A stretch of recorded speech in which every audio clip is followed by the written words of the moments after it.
support multiple consensus models in the future, but that consensus engine will become like TCP/IP, so to speak. So if you want to talk to the DoD, you need this consensus engine.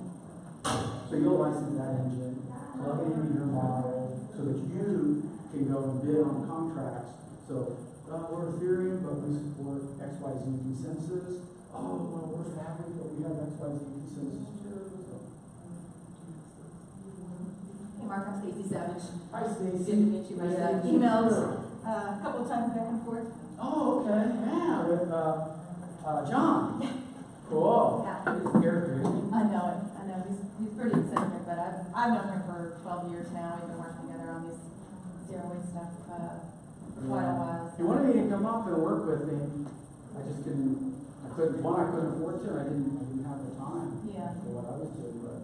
Well, we should revisit that. Yeah, you guys are awesome. We should revisit that. Well, we probably should. Yeah. And we just put our application in last I gave him a lot. I gave him some tips that early on that as opposed to the mix and some of the some of the things you want to be aware of going forward, because I know we had some issues. Yeah. It's sort of like you either marry them, right? And be a happy family with them, but it's not like a part-time marriage with them. It doesn't really work too well. Yeah, this is a pretty big disruption. Yeah, but I like what you're doing, and it seems to be picking up steam in worldwide. There's more and more sustainability, more and more zero waste. And Dallas, Houston, and San Antonio all have commitments to, and Fort Worth. Yeah, zero waste. Just right. Zero waste, and Dallas is about to approve their big. Yeah, so I'm thinking, when I'm thinking, there was just something that the city just recently did, or the county just did, try to help promote, right? And I'm looking at organic waste, right? Because we can take organic waste and create electricity, right? We can also create fertilizer. Like I have a friend of mine, he's talking to the cannabis growers, and he says that his idea is he's taking, you know what a digester is? Commercial digester, and you just basically put in scrap waste, organic scrap waste, and it's a chemical process that happens, right? And he said that these guys out here in Washington, Colorado, said that they will take all of the fertilizer that he can produce. So he's working a model where it's like you take one of these container-sized digesters and you fill it up with waste, and it gives you X number of kilowatts, but it also puts out X number of gallons of this fertilizer. So there's a revenue stream, right? And it's contained capacity. So you can tokenize it and sell capacity, right? And then the token holders, wherever they are in the world, can tap into that revenue stream. Also, you can tokenize it so that people that come and participate and actually dump their organic waste, right, receive tokens or portions of tokens that add up, right?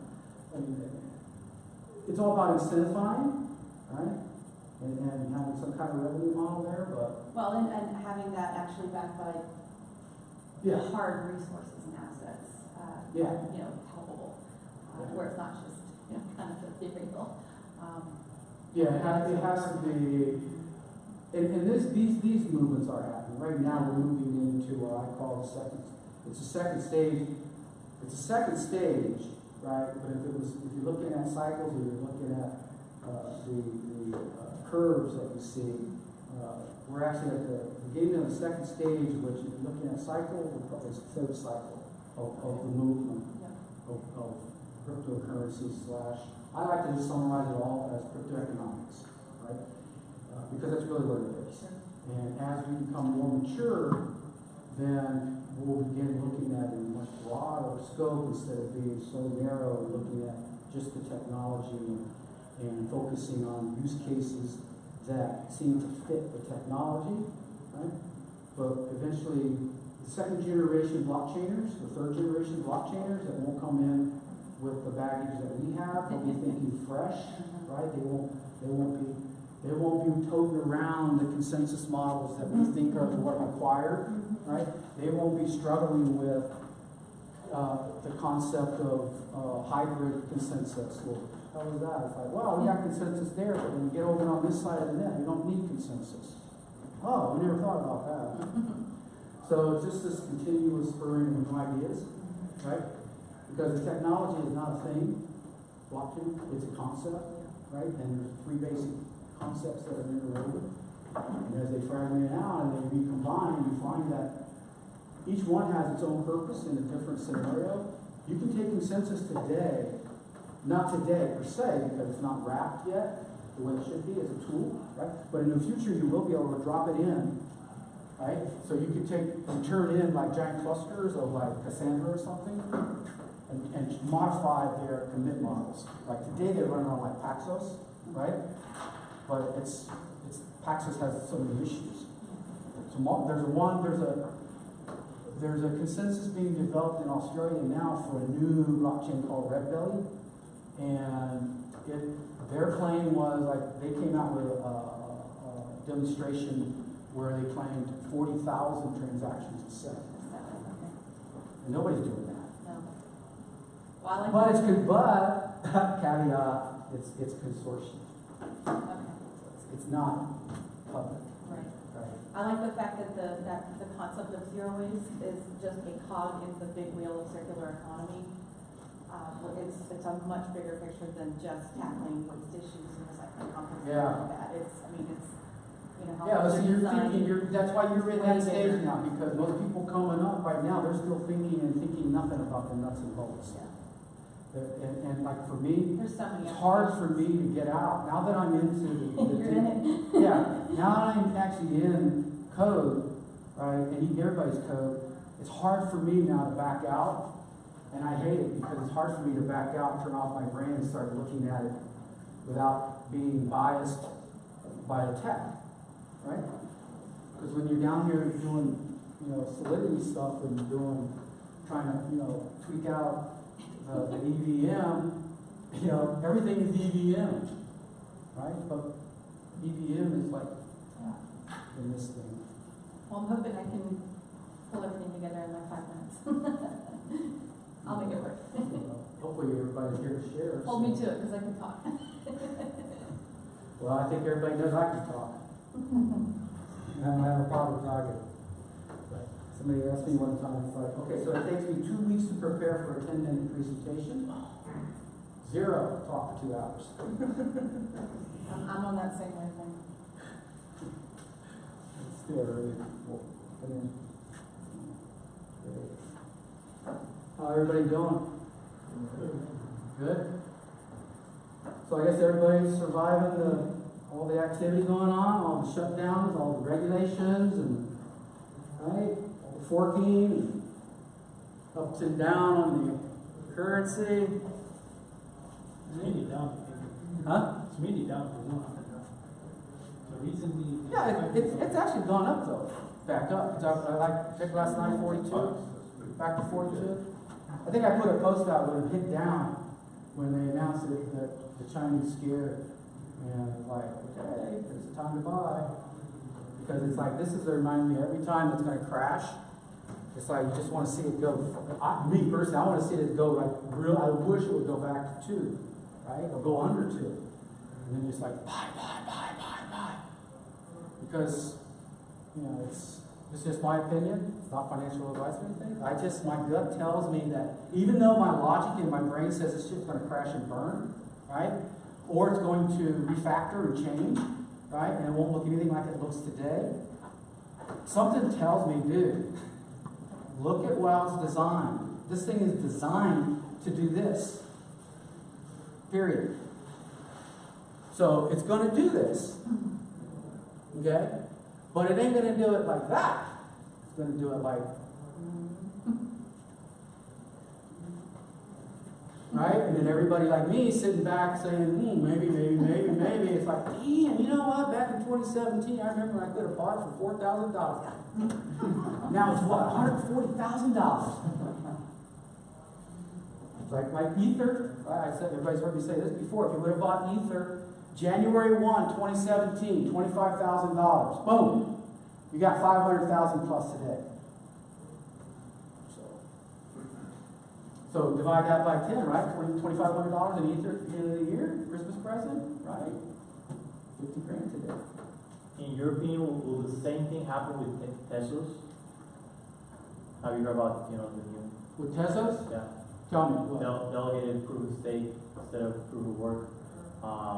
They're supposed to hit the exchanges in about a couple months.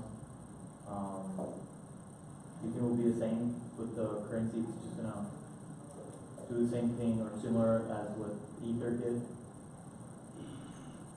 What, as far as what? I mean, Ether's done a lot of, as far as Just forking, increasing soft value forking, hard forking? exponentially. What? No, not hard forking, but just like. Sorry, just the price escalation? Yeah. I don't know. I can't predict those things. I don't. They're, I mean, it's looking better than. yeah, but see, the thing is, anyone that says they can predict or tries to predict or is predicting is a fool. Okay? No, I'm just saying. No one can predict the equity market, and it's highly regulated. So how can you predict, what chicken out there is going to lay the next egg? When there's chickens running around wild everywhere, and there's farmers, and there's like sharecroppers, and it's like it's a wild, wild west. You can't predict it. All you can do is get lucky, or get a vibe and play the buy low, sell high. That seems to be the problem. That seems to be the game today. You play that game. Well, I mean, talk about diminishing risk. Like, it had an ICO of highest in history, 230 million. Yeah, but my point is, what backs these things? See, nothing. And you don't know who the men are and women are behind the magic curtain that pumps these things up. Okay? What's happening right now with these ICOs is it's all about pre-money. Okay, it's all about people that are drying up. The well is drying up on Wall Street and in the other financial markets. And when I say drying up, I'm talking about risk, volatility. Okay? It's all drying up. So now these guys that are weighted down in money, fiat, they need to, they need risk, right? So what better, they're waking up. They're waking up. It's like, oh man, this cryptocurrency stuff, high risk, right? But they're not fools. They know they're gaming the system. How do they game it? It's like, oh, Mr. Exchange, oh, Mr. ICO. Okay, hey, come on, let's go to dinner. Okay, so I got 20 million, I got 5 million, whatever it is. I want to take your tokens for 75 cents on the back end, right? 2 days later, they're selling for $4.75 on the exchange. What do? As soon as the sale is over, I'm cashing out X.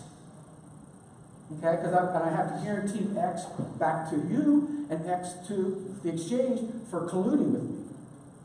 But for me, I'm a banker, I'm a money man. I don't take chances. Okay? I set it up to execute. There's no probability there's no probability less than 80% in my work. Okay? So that's why there's a frenzy of ICO, because the world is awash in money. Okay? And that's why these things okay? And what's the game? The game is, dude, this isn't going to last. People are going to get wise. So we need to inject economics into this thing. We need to establish a reserve bank. So when that little puppy starts going like this, we buy. Keep that thing right around here. Because then when it's right around here, the little guys out there, they're not freaking out and selling. They're holding. Okay? And they need it to hold. They don't care when it goes up.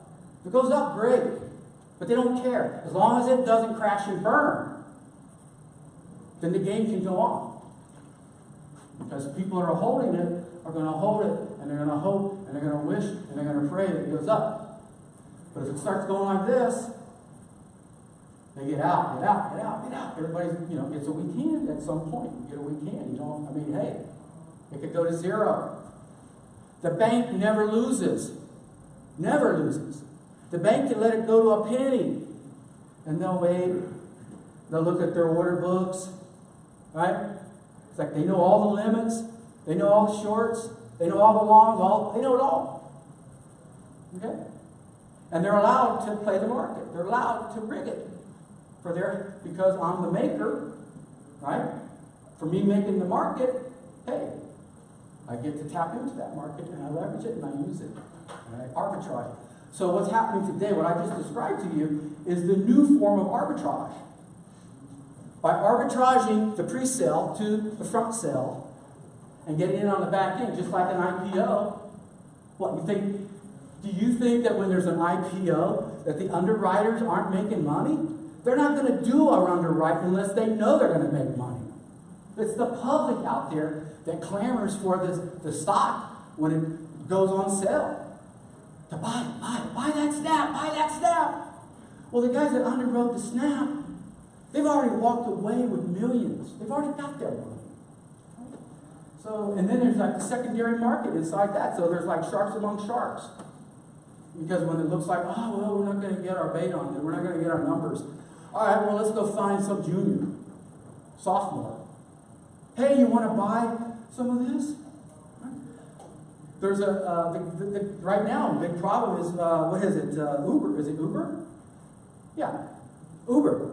One of the largest shareholders, I forget their name, they want to get out of it, but they can't get out of it, because if they tell everybody they're going to get out of it, what's going to happen to Uber? So they got to play funny games and try to figure out how they can divest themselves of their equity, because they don't see a day for Uber, they don't see sunlight. So, it's the same way with coins, right? Bitcoin, remember when Bitcoin, everybody was talking about how Bitcoin was losing market cap to Ethereum? Right? You don't hear that story today. So this is just my opinion. Folks, I could be totally wrong, right? But this is just what I see, what I observe, and what my gut tells me. And, humans are going to be humans. And it was like an article I was reading the other night, forget by some big 6 firms talking about it, basically spelling it out. That, because ICO's all over the news today, right? Everywhere you turn, it's ICO, right? And these guys are like breaking it down, and it's basically the system, just like they said, it's like there isn't a system that anyone can create that won't be gamed. If humans are involved, it's going to be gamed. Right? I mean, isn't that what Bitcoin is? Isn't that what blockchain is? It's gaming. Isn't that what mining is? Gaming. You think they're all sitting there working together? Hell no, they're trying to beat the hell out of each other, right? But yet, meantime, while people are making money with Bitcoin, nobody realizes how fragile Bitcoin is, and that any day it could go down, right?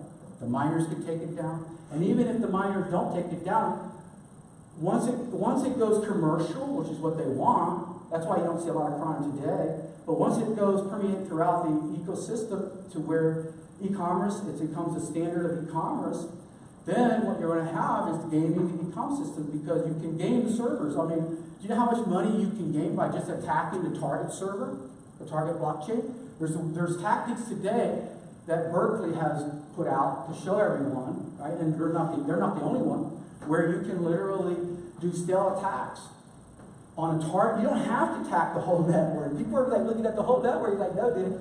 It's like find one really nice node, like that target node, and learn how to do double spins on it. So imagine being able to do double spins all day long, right? That's what happened. One of the things that happened with Mt. Gox. It got hacked, and they were double spending it and draining it, right? The same thing can happen today, right? Today, you can do that today, right? And that's not even being an organized mafioso around the world with the ability to hire janitors and get into clean rooms and closets and all kinds of things. Have you heard of Project Ox? It's 0x. Oh, yeah. So, do you think that will eliminate the human gain factor from the exchange market? Never. A little bit more autonomous. It'll get gamed too. In fact, if we had time, I wanted to go use them. Everybody know who Consensus is? Consensus is like the IBM of the blockchain world, right? And they just recently come up with a new department or a new business model that's called due diligence, right? To address the ICO fraud issue, right?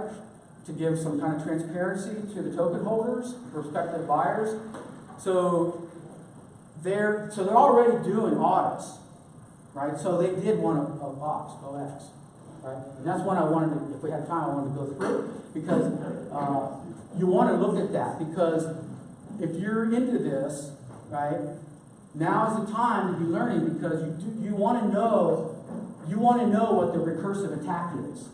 You want to know what stupid ass things like rounding errors will do to you. Can you imagine a rounding error? Folks, we're talking what? How many decimals? 6. No, more. More. How many decimals in Ethereum? Anybody knows? Thank you. 18 decimals. That's a lot of decimals. So imagine a little rounding error.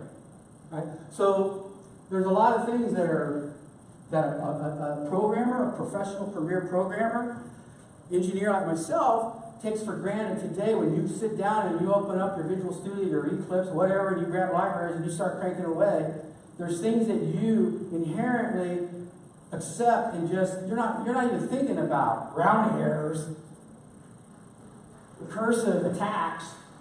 Recursion is one of the tools we use. Oh yeah, well, it's also going to drain your contract too. It's like, oh, well, we want to be modular, so we took our monolith and we created it into a beautiful modular, 100 little, whatever, scriptlet. Problem is that now you have 100 attack vectors. Actually, you have more than 100, because every connection between every other node is an attack vector. So you didn't do anything to help yourself at all, because in this world today, simply calling another contract sets you up for disaster. So who would think of that? It's like, dude, we call programs all day long. It's like, can you imagine if you were in the cloud and just because you happen to call a third-party API, your whole application, the whole e-commerce purse could be stolen from you?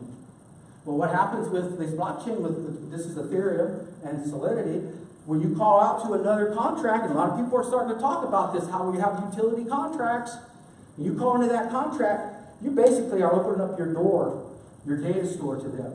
And they can come into that data store and take whatever they want. They'll drain your account. So we're at a very infant stage of developing these contracts. So it's going to get better, right? As more and more professional engineers come into this space, look at these things and start building new EVMs and hardening around these things, right? Today we don't have that. So writing contracts, you have to, the best advice is take a pre-audited contract and use it. I like what Nick Johnson, if anybody know who Nick Johnson is, okay, well, he's one of the gurus in Ethereum. He's the one who wrote and designed and is the architect behind ENS, which is the Ethereum naming service. Okay?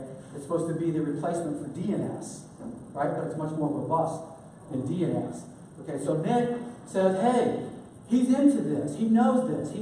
He agrees with me. Keep it simple, stupid. Okay? So there's a contract out there called help me if you know it, Fun City, Fun something. And it's a very simple contract. And it's like, you look at that contract, and it's like the contract you want to take to use. So in this world, there's no penalty for reusing. In fact, it's a benefit to reuse what's already been tested and hardened in this space. Instead of trying to be Sharpie and go write your own stuff, go ahead. But when it burns and crashes and you miss the rounding error, or you didn't get the recursion right, or any other numerous things, okay, that are coming up, and they're appearing frequently now, then you have no one to blame but yourself. One of the biggest problems is front running. Okay, this whole ICO, okay, it's a nut race, because the front running means basically where when you try to get on and you try to do your execution, right? Everybody's sending little transactions. Well, folks, guess what? Those nodes are God. If I'm a node and all you guys are buying his tokens, so you're sending me your transactions, well, I get all of them. I get to look at all of them. I get to pick and choose which ones I want to execute, which ones I don't. And if I'm colluding, or whether I'm polluting or not, as a front runner, as a node, I can front run you. So I can say, oh, you want to buy how much? Whoa, he wants to buy 1 million. So I'm going to jump in front of him. Remember, I'm a node. I control all the transactions that come to me. I can order them. I can keep you out as long as I want. I can censor you. Okay? If there's a blacklist on the internet and all the miners say, hey, Mark Morris, don't let that son of a bitch trade. Excuse my French. Don't let him trade. Well, first of all, they figure out what my address is. And folks, Bitcoin's not anonymous like you want to think it is. I was just reading an article the other day on several different ways that are tracing. In fact, there's a new product coming out that the feds use to do the tracing. And even though there's people try to get sophisticated with their address schemes, the way they break the trades up, send multiple this and that, get into the mixing and all that, isn't going to help you at all, folks, because there's a use case that you can look at that ties it back and uses Silk Road as an example. That one original Silk Road transaction, they were able to trace back to all the different addresses, good addresses and bad addresses,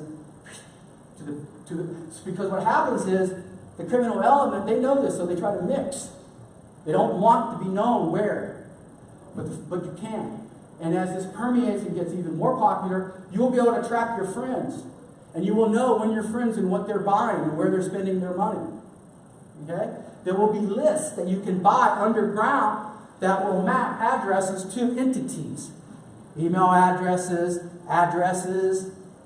and then you pay the premium, then you can get everything on them.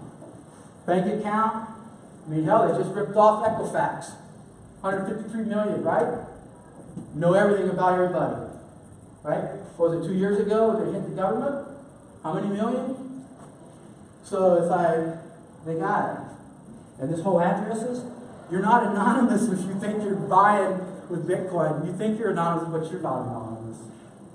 Okay? In fact, in many ways, Bitcoin is more of a scourge to your privacy than good old fiat. Because when you lay down that fiat, the only thing they got is maybe a camera and a witness. Alright? To place you there. But they're not going to place you there through that fiat unless they were able to grab your bank account and go into the bank. Oh, he's going to make his withdrawal, his monthly withdrawal of 10 grand. So we're going to go in and mark all these bills. You know? And then the teller will give him those 10,000. Now we can trace those bills and we can figure out what's going on. Right? But then what? That's all shoe leather, right? Chasing him around. Bitcoin world? Oh no, we just sit in our nice air-conditioned room and watch Mark spend. Well, he spent all this money, but he sure hell didn't report that. Send a message over to the IRS. You know, it's like, oh look, they're all transacting with that known drug dealer. That's good to know. So, I'm sorry, I got off on a tangent. All right, it's share night. Who wants to go first? You want to go first? Why me? No, I already went. You don't want me to keep going. Fine. All right, somebody's got to break the ice. Come on, I know everybody's got something to share. All right.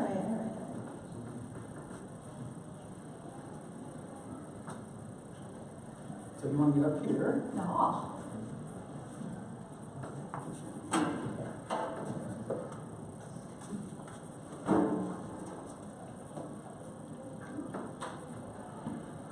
Does that work? You need another one? Do we have the same? Yeah. You're more state-of-the-art. Newer. How about that? Not treats his employees. Oh no, that's out of my pocket. Oh, need help? Well,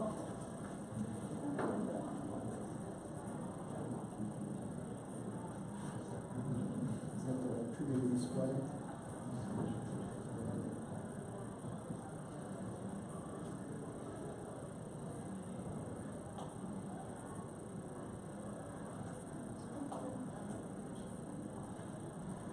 No, you shouldn't have to do that. You're on the. You're on the. That's let this be one of the. Yes.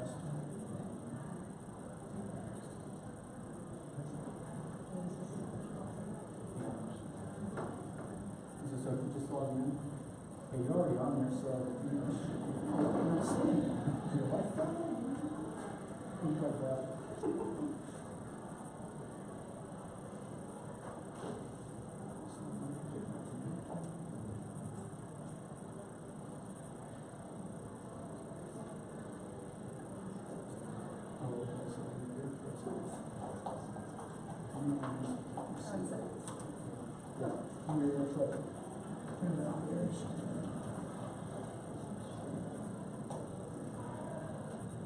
Does anybody want to do a 5-minute share while she's getting set up? Come on. Can I ask if you want to go first? Yeah, actually, you said we can also ask questions, and I have a very basic question. I've heard about Hyperledger for a while, and I don't know how it fits into the whole picture compared to Ethereum or Bitcoin. Well, Hyperledger is, okay, so Ethereum and Ethereum-like and Bitcoin, right? And I gotta be careful here, but I'm just gonna, I'll back up. They're public. Yes. Okay. So Hyperledger is the offspring. Enterprise or Yeah, private, but let me say private and consortium, right? So consortium meaning company A, B, C, D, right? Where private just means inside the enterprise itself. Okay. Right? And that affords Hyperledger to have additional security or additional Yeah. So right. So with Hyperledger, they've incorporated traditional security models that we all in the enterprise are accustomed to, right? So they didn't go out and invent something new, right? So it allows enterprises then to take their existing security stores, whether it's AD, LDAP, right, Tivoli, wherever, right, and then plug in. So they utilize standard X500 certificates or 5 or whatever, but anyhow, standard certificates, right? Some see that bad, like me, right? But I'm looking future. But many see that as good because that means that it's pluggable and playable today, right? And nobody wants to go out and re-engineer their whole security. Okay, no way that's going to happen. You're not bringing something in here if you're going to tell me that I got to. Yeah, to clarify this, so is there a consensus algorithm that Hyperledger uses? What is the type? It's called PBFT, Practical Byzantine Fault Tolerance. Okay. And it's a simple, I shouldn't say simple, but it's a derivative of Paxos and a new one called like Raft. But essentially what it is, it's a leader-based voting algorithm, right? That's very fast. So it's like, who's the leader? How is the leader? Well, that's sort of the latency piece because we've got to pick a leader. So we pick a leader. You're going to be the leader. So you're the leader on this transaction. With a random number generator that we all trust, or how is it? Yeah, I don't know. I can't tell you the algorithm, right? But there's an algorithm, right? PBFT. Yeah, that's a simple agreement that says, okay, you're the leader, and then everybody sends the transaction. You basically then, once you get as a leader role, then you broadcast out these transactions, and then everybody sends back to you their vote. And Hyperledger. They vote whether a transaction is valid. Yeah. Okay. Right. Basically, it's all about truth. At the end of the day, no matter what algorithm you're running, the end result in the consensus was basically thumbs up, thumbs down. Simplistically, right? Obviously, we can get more sophisticated, but just simply yes, no. In this scenario, let's just say that. So, but the issue to understand is that if I have 100 nodes, I don't need 100 replies. I set a threshold that says once I get X reply back, I take that as the word of God, and it's good to go. Right. So I'm not going to wait for the rest. So it's a give and take game because with consensus in the blockchain model, we have to fight latency, right? The richer your consensus model is, the slower your transaction rate is going to be, i.e. Ethereum, i.e. Bitcoin, right? What's Bitcoin? I don't know what 12 second or 12 a minute, 12 transactions a minute or something? Seven maximum. Right, okay, and then Ethereum is 100 or whatever, I don't know, but it's higher than that. But I have a study that I'm going to present later, not today, but I mean in a month or two, on the benchmarking, right, which breaks down these, and a lot of those some things that you're asking will be answered because we'll be looking at those bottleneck areas. So we can see the actual performance metrics of the consensus models, the performance of the actual the network design, right? The distributed network is the node, right? And then above that, the actual execution, the computation engine that sits above there, right? So in Hyperledger Fabric, you have chain code. They call it chain code. What does Fabric stand for? Is that a version of Hyperledger? It comes out of IBM's concept of a fabric. Okay. Like So a networking. Hyperledger is Think a of a collection networking. It's a networking metaphor, right? That from a layered design approach, where you say, you know, this is our fabric, Yes. right? It's just an abstract. I'm trying to draw analogies, for instance, with some of the public blockchains. We have Ethereum that has several versions. Fabric is not a version of Hyperledger. No. Fabric is the brand name. The brand name. Hyperledger Fabric. Right. Fabric is the product name. Okay. Within Hyperledger is a foundation, and Brian Benendorf runs the foundation, and he's also the one that created Apache Foundation. So Okay. he's like the godfather of open source software.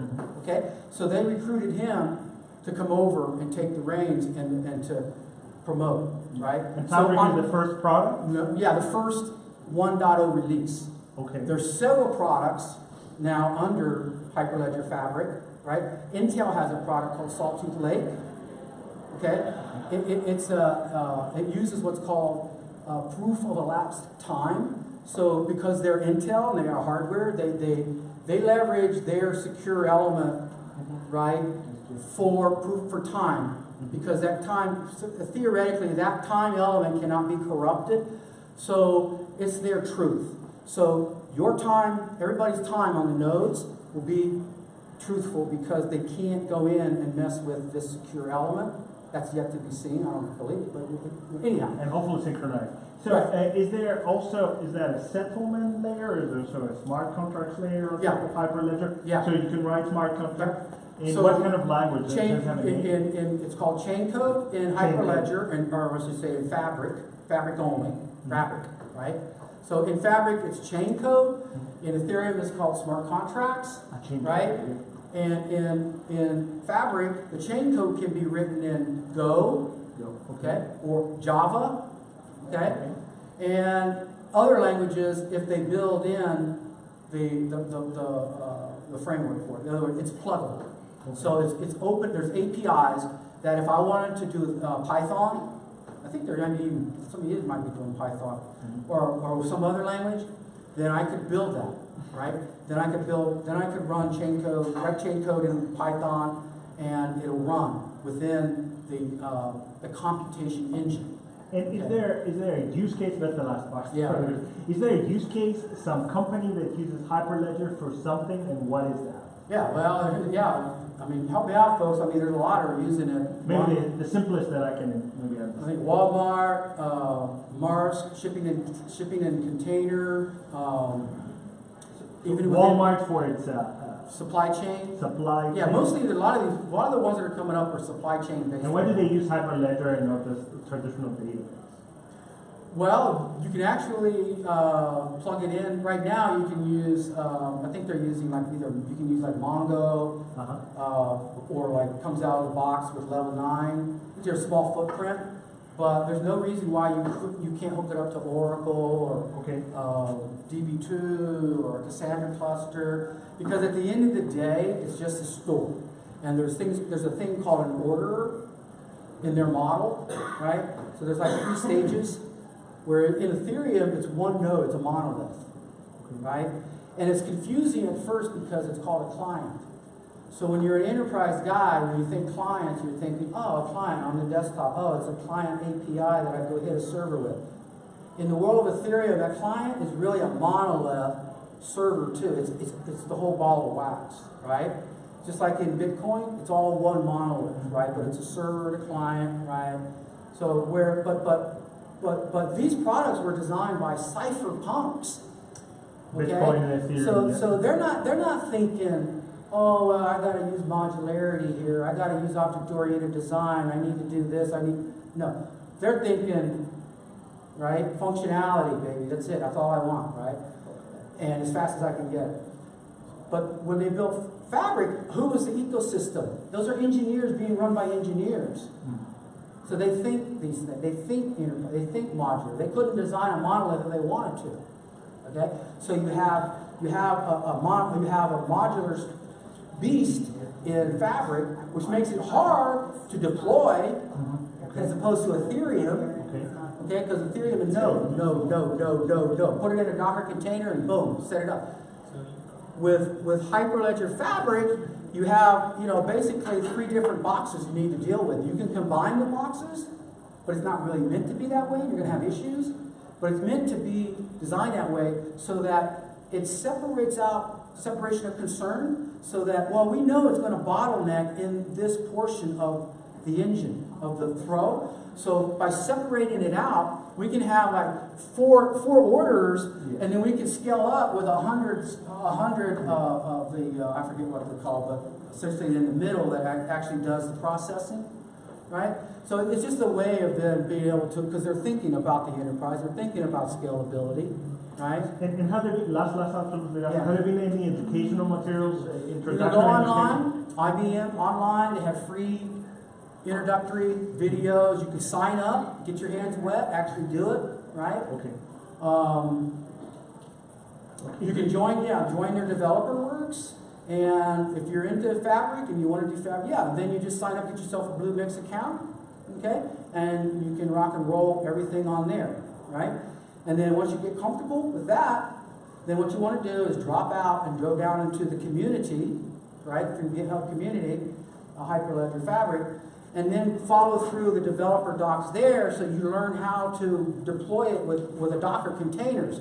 So now you can deploy your Fabric out on Amazon or out on Azure or at home or at your business or your clients, and they don't have to go and sign up and be Blue Mix and da-da-da. Right. Great. Thank you very much. You all set? None of this is working. I don't know why. You couldn't get it to work. I don't know. No, I can answer from my phone. I think for some reason the AirPlay is not coming on this. So I think the best option is you can email it to you and you can listen to your. I can't even get to my Gmail. It's Wow. not even loading in pages. Okay.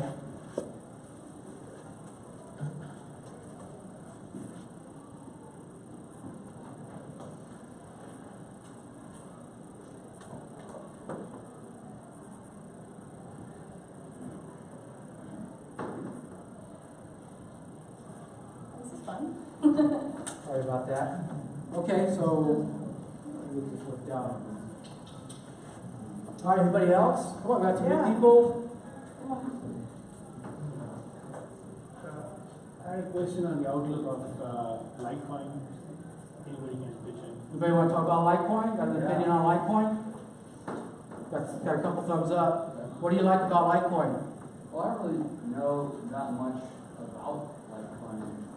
I know that, I'm just jumping in as a novice trader, playing things, and looking at Coinbase as a good platform and wanting to do it on a day trading thing. So their GDAC site seems to be pretty flexible, and I'm just jumping in to be as safe as I can with this. So I have a little Trezor wallet. I don't know if you're familiar with hard wallets, but it's interesting just getting familiar with the whole system. But I don't really know what the strength of the long play is for Litecoin versus Ethereum, but it seems like Ethereum has, to me, the most robust platform,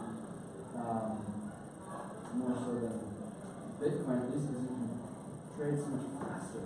Yeah. So, When you mean trade faster, well, you can make the transfers faster. you mean your transactions? Yeah.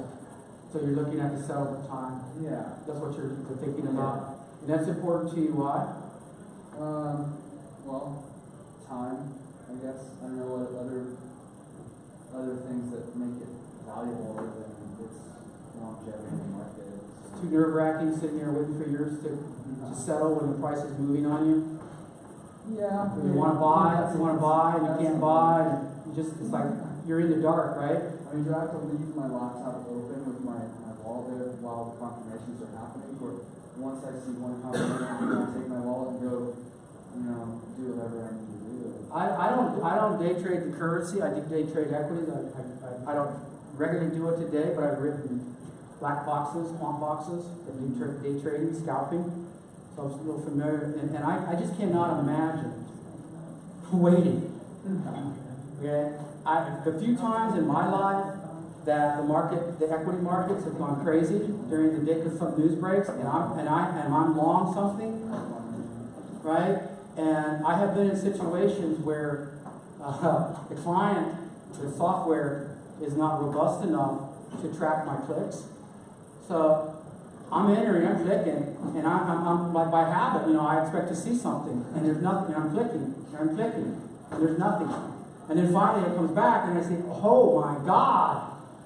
Yeah, and it's going down, right? And it's like, I can't get out. So I cannot imagine day trading. I mean, to me, that's like, I don't know, they have to come up with a new name for it. It's like slow trading. So, like Genesis, right? You don't trade with Genesis, you do GDAX. So I don't know how many other people are like, this is a very interesting topic because the crowd is getting this message, and they're beginning to flock to these exchanges.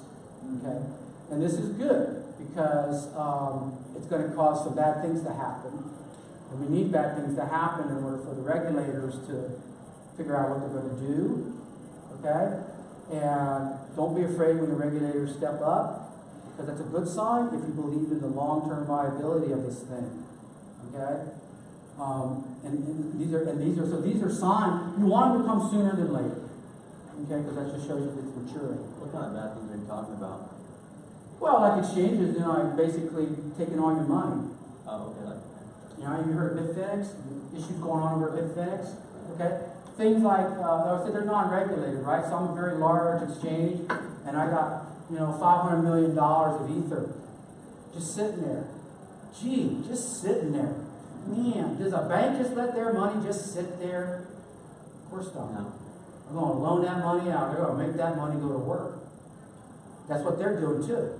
Problem is when they lose your money and you come to get your money, it's like, oh, no, we got problems, we got issues.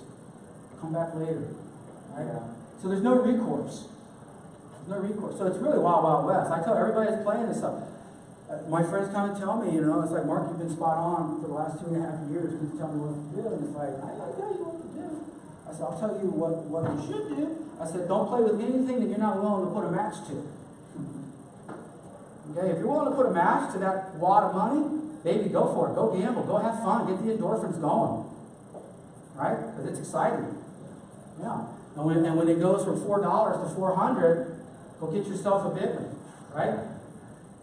But I'm a geek. I'm in the tech. My long-term view for me is I like working for you guys. Hire me, I'll write your code, right? And then hopefully you'll treat me fair equity-wise, right? But that's me. I'm not playing Now I'm writing. I'm working. I don't have the time, but I do have a design I'm working on crypto creating tools for the things like that you're talking about. Okay, but they're a little bit more advanced because they incorporate AI. And they're basically black boxes that you just set. And then what they do is when the market goes haywire, they react, right? So you don't have to be there to do it, right? And then they incorporate things like, for professional traders, like shotgun or rapid fire. So basically it's like, you're using a hardware device. So do you sign offline your transactions? I take all of my coins when I do. You know what I mean by what I'm saying? No.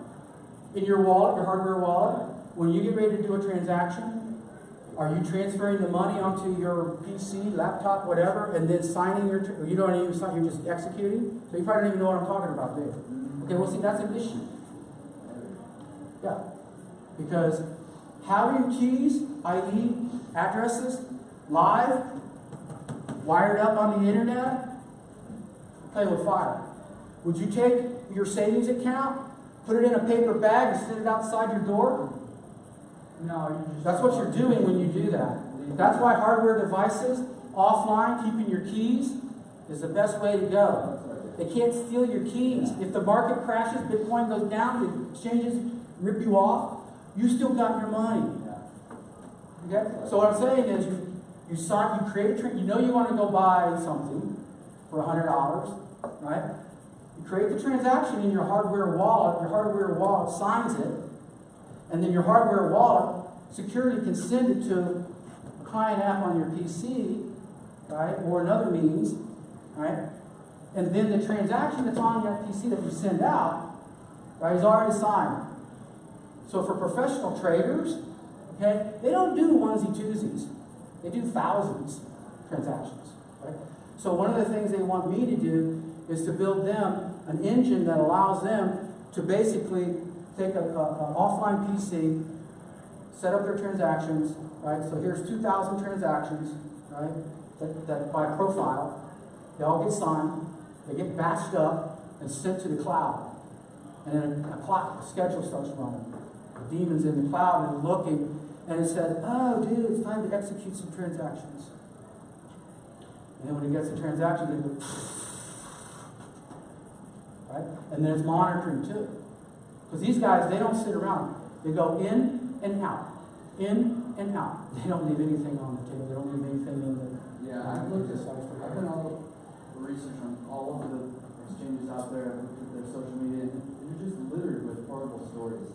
You know, leaving your wallet on those exchanges full, and they just, you know, there's security breaches with your phone or your Gmail account, and then your two-factor.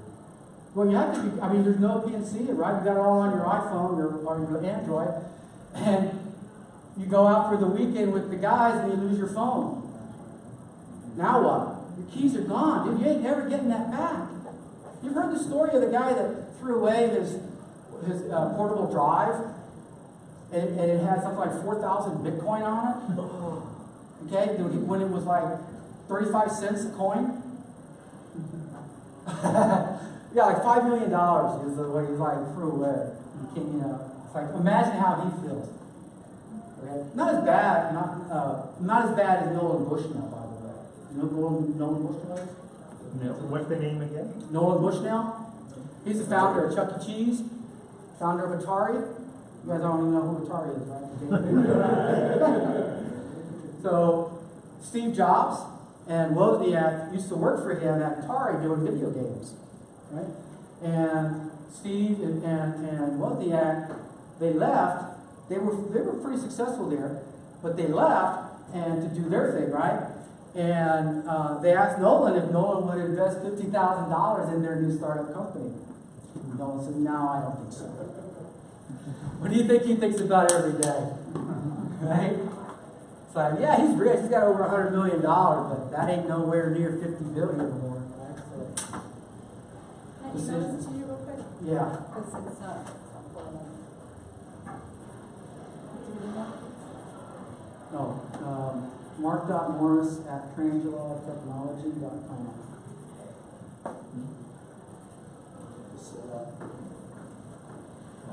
So go ahead, keep talking. Questions? Anybody?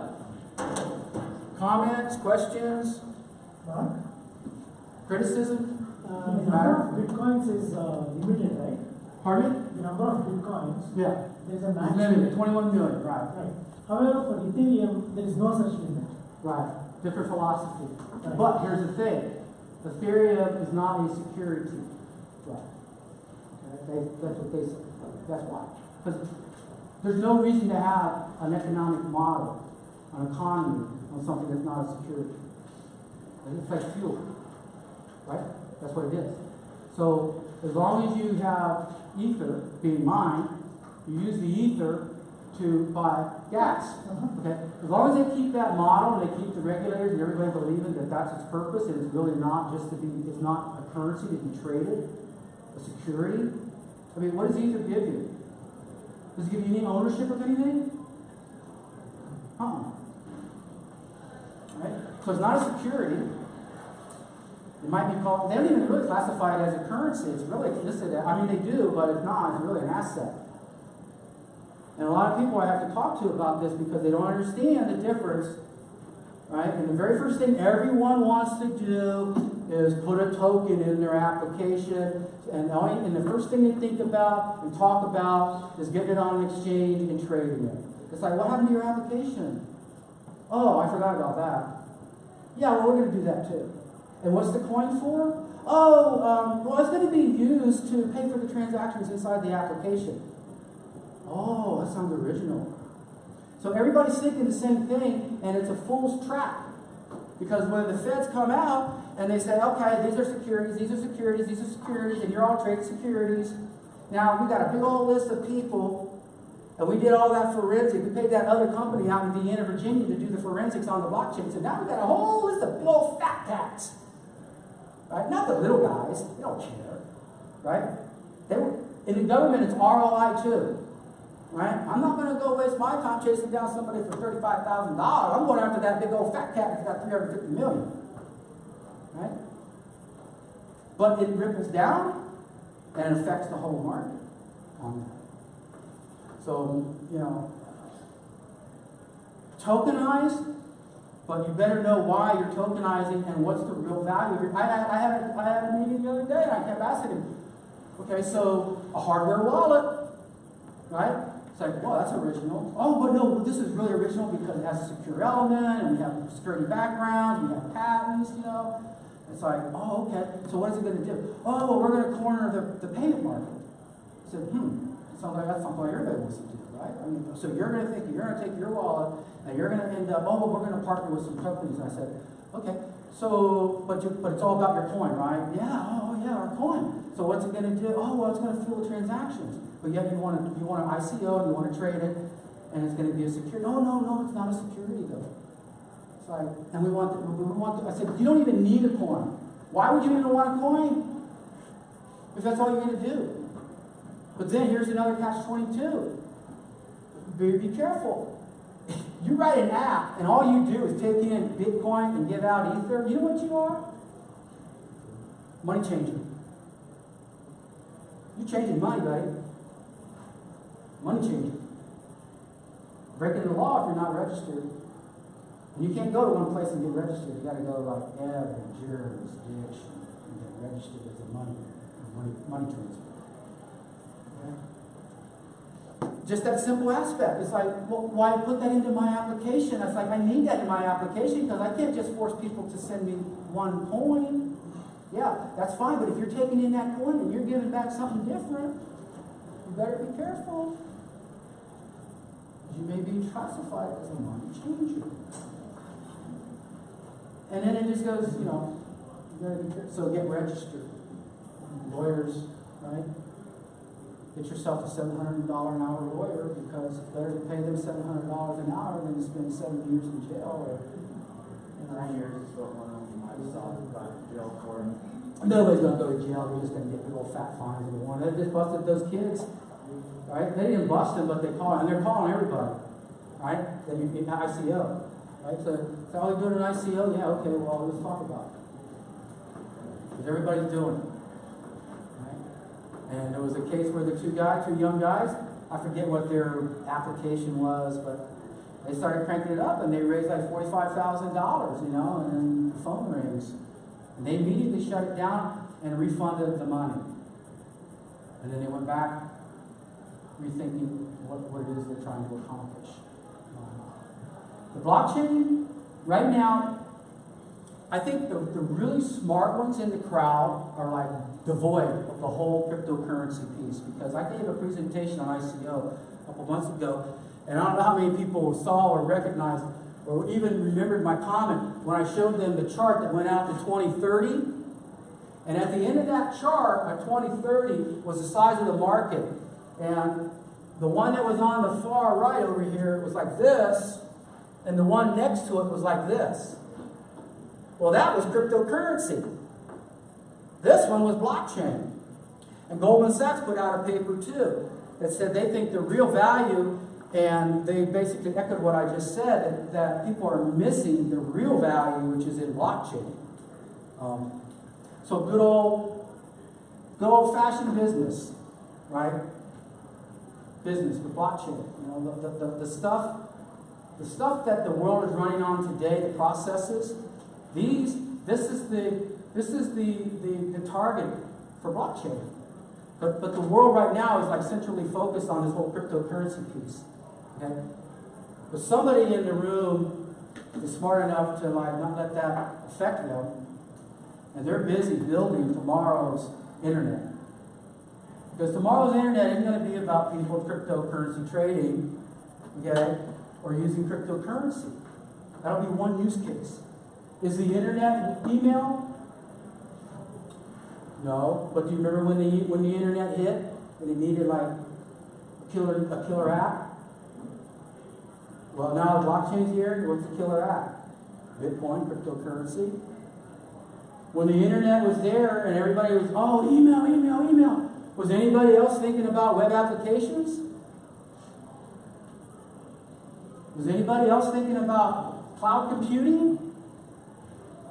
Was anybody thinking about decentralized services? Was anybody thinking about going away from traditional relational databases to hierarchical non-SQL databases? No.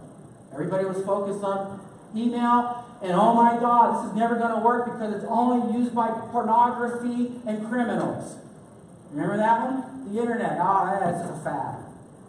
Only the criminals and pornographers use it. What's the number one application on the internet? Pornography. What's the number one application today on the internet? Pornography.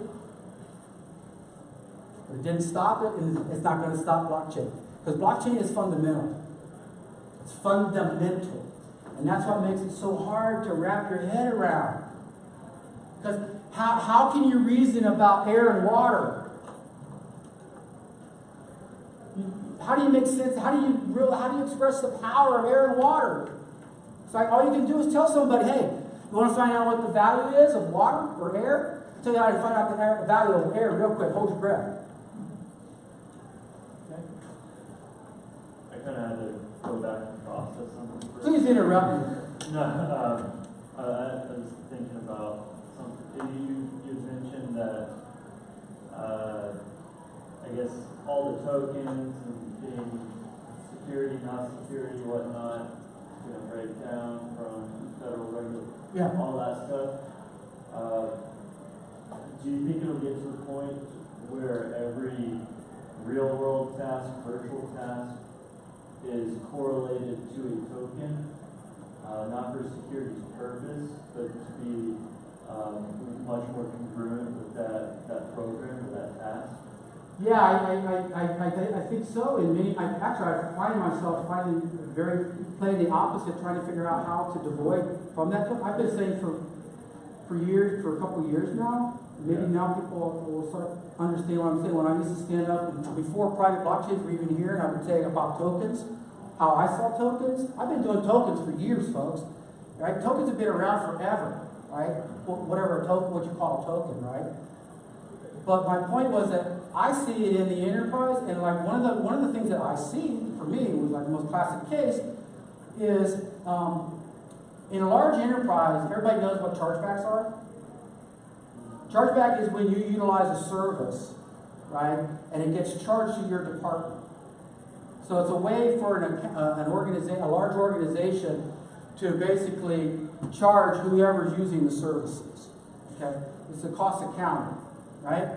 And that's just one facet. But my point is that throughout any organization on any given day, when you think about all the packets that are flowing across their wires, right, and what they contain, and what they miss, okay? And how you try to report and how you try to capture, right, in order to quantify your business, right? It's a chore. And you only end up getting a small fragment of it, and you spend an enormous amount of money and time, but that small fragment you get keeps you alive and well. Well, tomorrow, this is what blew my mind when I was going through the C code of Bitcoin 2.5 years ago. But when I started getting down to the blockchain code, my gut swelled up and got tight and my head just exploded because I saw the blockchain everywhere, and I saw tokens flying everywhere. I wrote a multi-factor authentication application. I tried to commercialize and I couldn't do it. And then I pivoted that application into a peer-to-peer payment system that was going to be backed by PayPal, and I never submitted it because PayPal would have had the rights to white box it if it would have become successful. Then I stumbled on to Bitcoin because I said, hey, that looks like what I did. Let me check it out. And then I saw blockchain, and oh my God, that's it. That was it. And what did I see? For instance, one of the classic examples is because I'm a security guy, I do a lot of that. It's like, people hire me to do single sign-on and stuff like that. So I'm thinking, oh my God, this is so awesome. Because why? Because now I can tokenize the enterprise. What does that mean? That means that when you log on to when you use my application to log on in your enterprise, right? For one, think about this.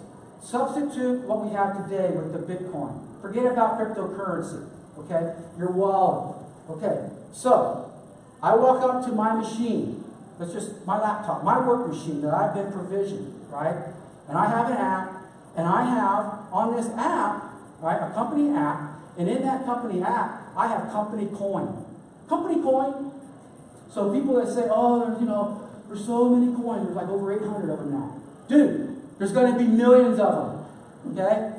It's like, okay, so now I have company coin that my company minted for me when I got hired, right? They minted me 10 million of their company coin, right? It's in my wallet. Now, when I go to log on, right, I don't even touch the machine. I just, boom, like that, and through the blockchain, and through the infrastructure like what I built, right, boom. What happens is the security of the Bitcoin key now, no certificates, but the key, right, boom. The key on the device, the key on this, meshing together, transaction. What is the transaction verb? Login. Okay, now we go through all that standard stuff. But the point is that there's a token that's tracking along. That token is a value exchange, a whole value. So at the end of the day, because of the blockchain, the administrators can run a report and literally quantify all of that login activity. Think about that. Not only the login activity, but the flows of those packets that originate. So when I go to log into the database, so my point is I'm spending tokens, my tokens, tagged into every transaction, and everything I do within that enterprise has my token DNA on it. And if I'm collaborating in a team, right, and 18 of us touch a particular file, right, there's an audit trail, because obviously we can't touch it all at the same time concurrently.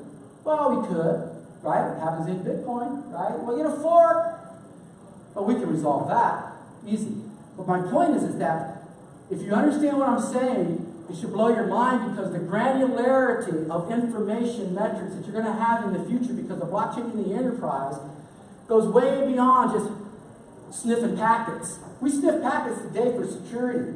But we're going to be capturing packets tomorrow for the token flows. And the token flows are going to be like accounting machines. And they're going to help organize and optimize a business. Because if I have a process in a business, today, I can't track that process. I don't know what that I have to spend millions of dollars, instrumenting it. And then I got to pay more money for people to monitor, to run it, and to test it.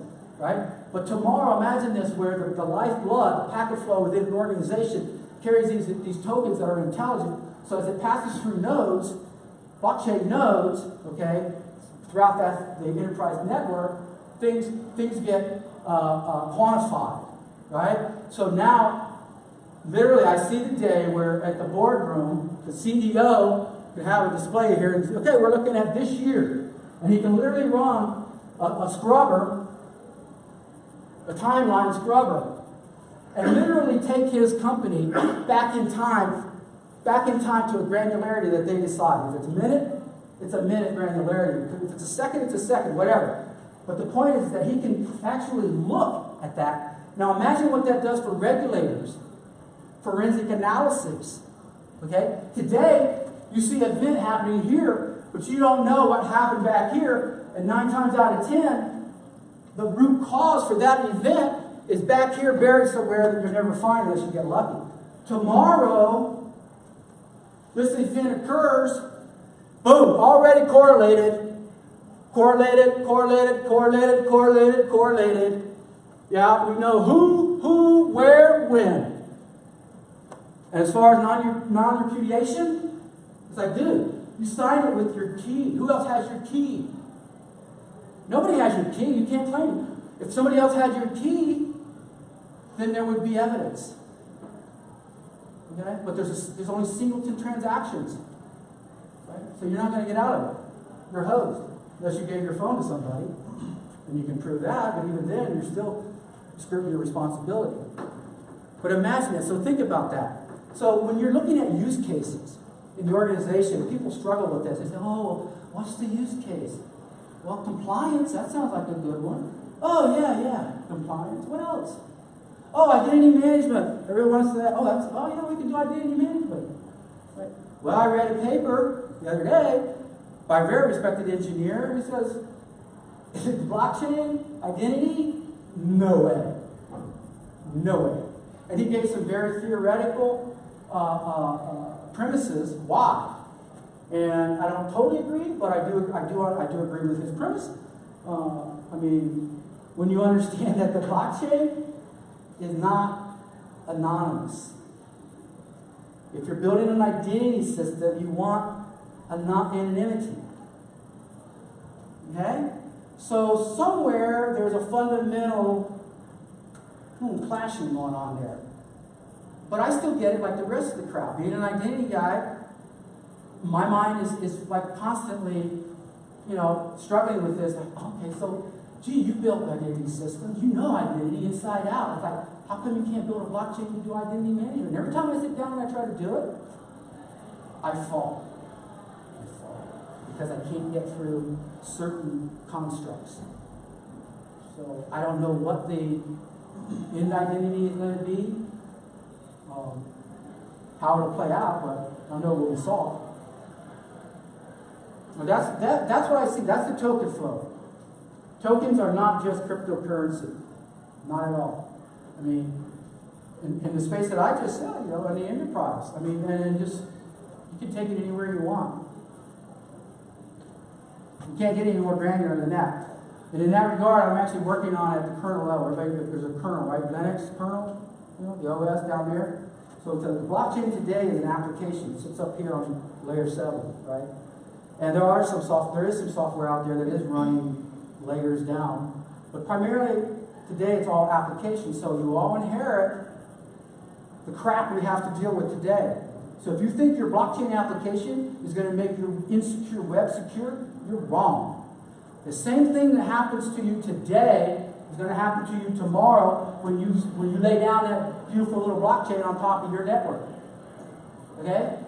Until you solve the network problem, the internet problem, the stack problem, anything that sits on top of it is susceptible to the attack vectors in that stack. People don't realize it because all of these coins that people are buying, they're all tethered to Ethereum. So if Ethereum goes, they go. Same situation. I was talking to a consulting a gentleman the other day from LA. And all this money, they want to do this, and they don't realize that what they want to build, they think they're going to build these side chains off of this other main chain, and they don't realize that all those side chains are dependent on that main chain. And if that and I try to tell them, look, you're going to go build a beautiful business out here, all based upon these side chains, okay? And then you know what's going to happen? They own you. That main chain owns you. They can extort you. They can crush you. Do you really want to do that? Would you do that today? Would you go build it on your competition's parking lot? Set up your stands? No, but they didn't understand that. And then they started thinking about, okay, so they have that chain, and then I'm going to put a chain, and I'm going to start making money on my chain, and eventually when I get so big, they're going to be like AT&T with Netflix. Hey, you know what? I think you owe us money if you want to keep transacting here. So, you either do your own, So it's like you're building your business on Ethereum. Everybody is, right? What happens if Ethereum goes away? I don't understand how people are dealing with this. Obviously, people don't know what they're doing when they write checks because Ethereum, my friends, is getting ready to become a completely different animal. Okay? Everything you do today and every dollar you invest today, tomorrow is going to be down the drain. Okay? I know people that are spending millions of dollars putting up Ethereum racks to do mining. It's like, dude, have you heard of Casper? Okay? That proof of work algorithm that you're running and all that money you spend on that custom ASIC is worthless, because when it goes to Casper, it's proof of stake. And oh, by the way, if you read Casper and you understand Casper, you realize it's a finite model. It's actually a step back to central banking, because now you have a central core group of the 1% that has the money who say, okay, yeah, we're going to stake, and I'm going to be a miner. So I'm putting up a big old fat stake to say, I'm legit, and I'm going to mine for all of you. And my 3 friends over here, they're doing the same thing. Oh, we don't know those guys over there today, right? So, and when you ask Vlad, the designer, well, how many nodes do you see, Vlad, when proof of when Casper goes out? A couple hundred, 500? 40? 40? Am I the only one that hears that? 40 nodes for Ethereum worldwide computer. Oh, but why are you doing why? Oh, because we want people to start thinking about Ethereum like an application platform. Okay? And we need to divorce the whole mining aspect. We want them to start thinking about the concept of web apps. Not mining. But we know that the whole ecosystem, the whole premise of Ethereum and life is all based upon the trust. The trust. And who gives the trust? The miners. Okay, well, in the beautiful world that this was created from, all the miners are anonymous, and all the miners, most of the miners are honest. But that's not the way it played out, right? Because you have 3 consortiums. You have a Chinese consortium, you have a North American consortium, and, I don't know, European or Russian consortium. But when you look at the clusters, you only need 2 of those to come together, and you got more than 51%. So at any point in time, if those 2 leaders of those two mining groups, and they are single centralized entities. They might have thousands of independent parties that are renting the rigs and part of the pool, but they own the pool. They can do whatever they want to that pool. Okay? And if they decide one day that, you know what, this really doesn't have a lot of legs, we need to cash out today. Well, when they decide to do that, and they drain the world's wallets, the only ones they're not going to drain, they're not going to drain you because you're hardware and you're offline. But everybody else that's online, everyone that's on an exchange, they're gone. They're going to just drain, and it's like, where are you going to get it? Right? I mean, that's a little far-fetched, because even if you do that, you still have to turn it into fiat. So unless they collude with the Chinese government or the Russian government, that says, okay, if you go steal $80 billion, right, and we'll give you rupees for it. We'll give you, half of the rupees for it, right? You still have to get the money out of it. I mean, sitting there as an address is worthless, right? It still has to be fiat. And I mean, that's the name of the game. And that brings us right back to the beginning. Why? Same old reason. Read. Profit. Right? If there was no profit to be made, you wouldn't be here. Right? Even though the technology is world-changing. Right? I can sit up here and preach blockchain all day long.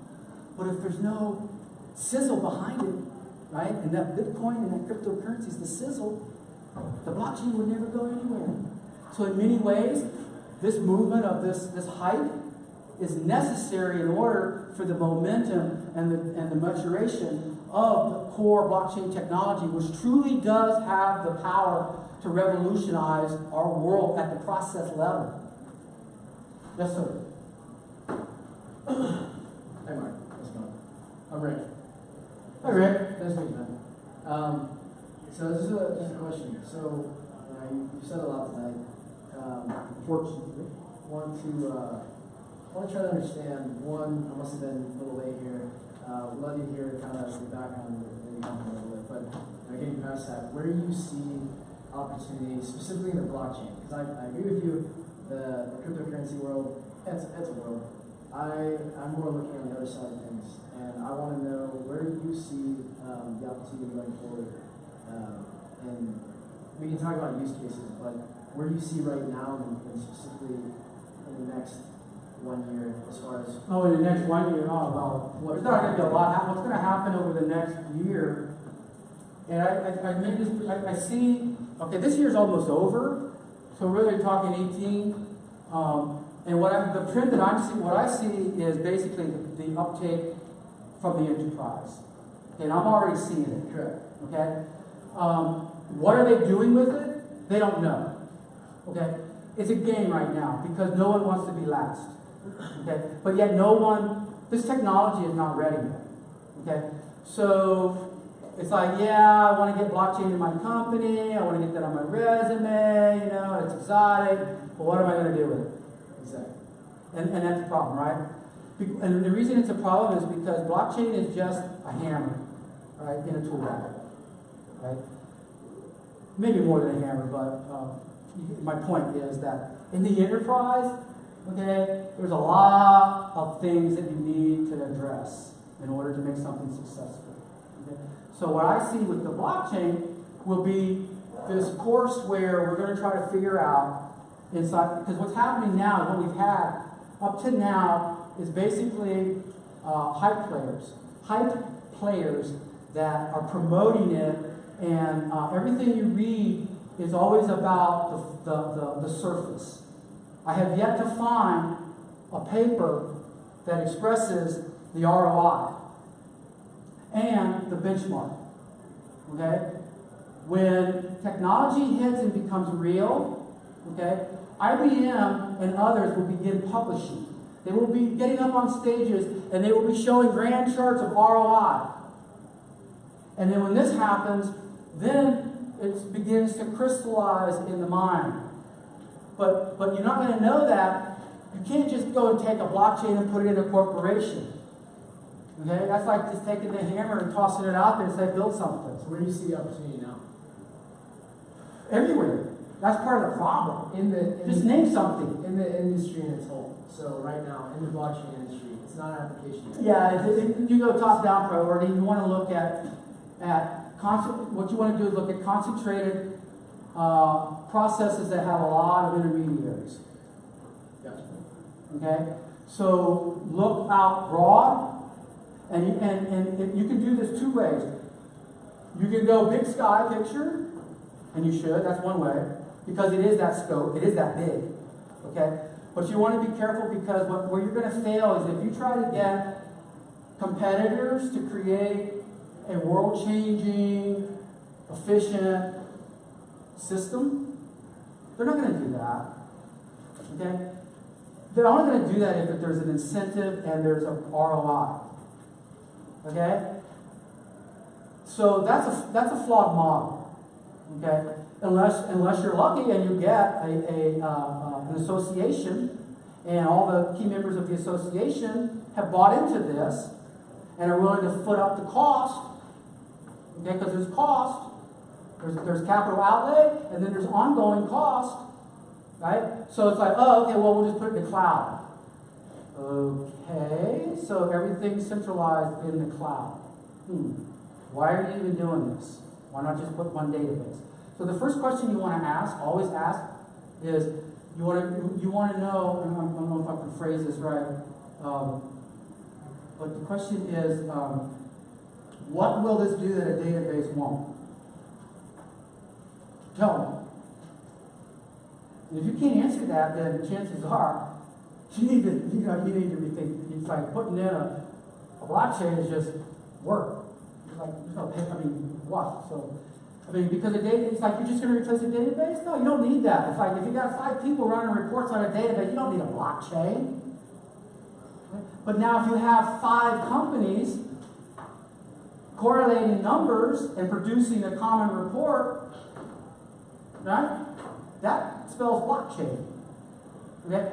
So if you have when you see business models And this isn't whether they're competitors or not, but if they interact, if you see models where people have to maintain database, right? We all know that, right? And what's the big syncing, right? Or we spend all day reconciling, right? So you spend a lot of money trying to sync up, and there's companies that have made millions of dollars selling products that do this, right? That's crime bait. Because a blockchain, right, can replicate all of that and get rid of all those data.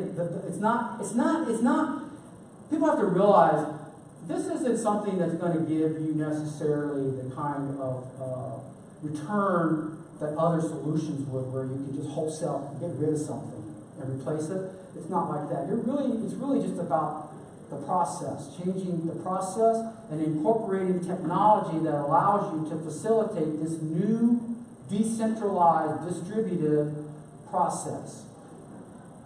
Okay? And that means that you can still use old legacy equipment to do that. You're not going to go buy new servers. Servers are servers, a node is a node, a database is a database. It's just how it's architected, and then how it's engineered at the network layers, right? And then the software that you're deploying that's on there, right? But even then, you still are going to have to put the extra effort into it because you are an enterprise. So, you have risk. So you do have to, do the audit of the security, and that doesn't mean just the contract. That means, access to the servers, right? That means, change management, change control, right? Are you just going to deploy it and it's okay, balls never change, we don't change, it's going to stay there forever. No, dude. Have you heard? It's called CIDI, continuous integration, continuous deployment. This is the new day. And one of the big problems that we have in the blockchain world today that they're finding out, some of the ones that are getting rich now, rich in the sense of experience with dApps, the new web apps, right? Some of the more sophisticated apps are realizing, oh shit, we got this puppy out there, but we can't change it. What are we going to do? It's just to your point, also your question. One real use case we are doing, I'm from Houston. So there is a TMC, Texas Medical Center, right? But that's exactly use case. Hospital, they have different databases for each hospital. Like one patient could be in a different hospital system, right? The record actually is duplicated.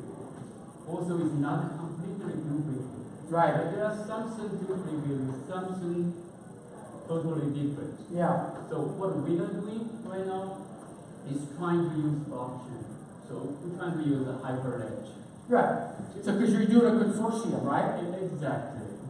That way, the medical record. Are you putting it in a cloud or are you putting it on-premise? AWS. Okay. AWS, we have nodes. But on-premise, in each hospital, we're trying to put appliance. Right. Right? So that way you can have a network. Right. So on-prem as well as the cloud. Right. So that's the use case. I think it works. We had some funding. Yeah. Great. Yeah, that's a classic example, but you can now extrapolate from that into other industries. What about wholesale parts? Yes, Auto supply parts. chain management, all those kind of Pharmaceuticals. pharmaceutical drugs. Yeah. The opium epidemic. One of the problems with opium epidemic is tracking. You can't tell who. You can't tell. It's not hard. It's too difficult to figure out. It's too easy for people to go to doctor to get their drugs. And there's no. So California introduced last year or the year before that a whole new system, legacy design, right? The kind of systems that you would design yesterday, centralized database, regulated. So if you are if you're under a number, if you are a number in the state, meaning a pharmacy, a doctor, care provider, whatever, then you must register. And when you do a script, you fill out the form. Okay, well, they don't like doing that, but that's the law. But the point is to try to get that. So I was like, there's a use case, right? But I was naive. It is a perfect use case, right? Because imagine if every pharmacy, forget about nodes. We can build blockchains with smartphones. So I can put just download it from Apple in the store. Now you're on the consortium. Okay, so I'm a pharmacist. I'm a doctor, right? New patient comes in, I punch in his name. Oh boy, you've been busy. So you're telling me you can do this now? Huh? You're saying you can do this now? Yeah. Now, technology, now. Technology, let me tell you an experience from somebody who's been doing this for 20 years as an independent consultant, usually a firefighter. I go in and rescue projects, right? For IBM, Sun Microsystems, and others when they were around. The problem is never the technology. Never. That I can think of. Okay?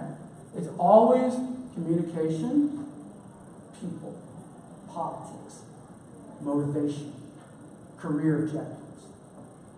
So in the healthcare scenario, beautiful technology, we can pie it in the sky, we can say, oh, how wonderful it'll be. But the problem comes when you want people to participate. But the counter argument on that is, to enterprise, obviously, they don't have incentive to start the project, but technology always ahead of the enterprise. Yeah. What you want to do is go ahead of the enterprise, right? When time comes, so you're ready. You said the key word. You definitely need to go ahead of the time. Yeah. Purely from technology perspective, not from value money perspective. Well, you said the one word that matters. Incentivification. Incentive. Okay? And this is where the blockchain has promise, because if we tokenize correctly, we can incentivize. Okay?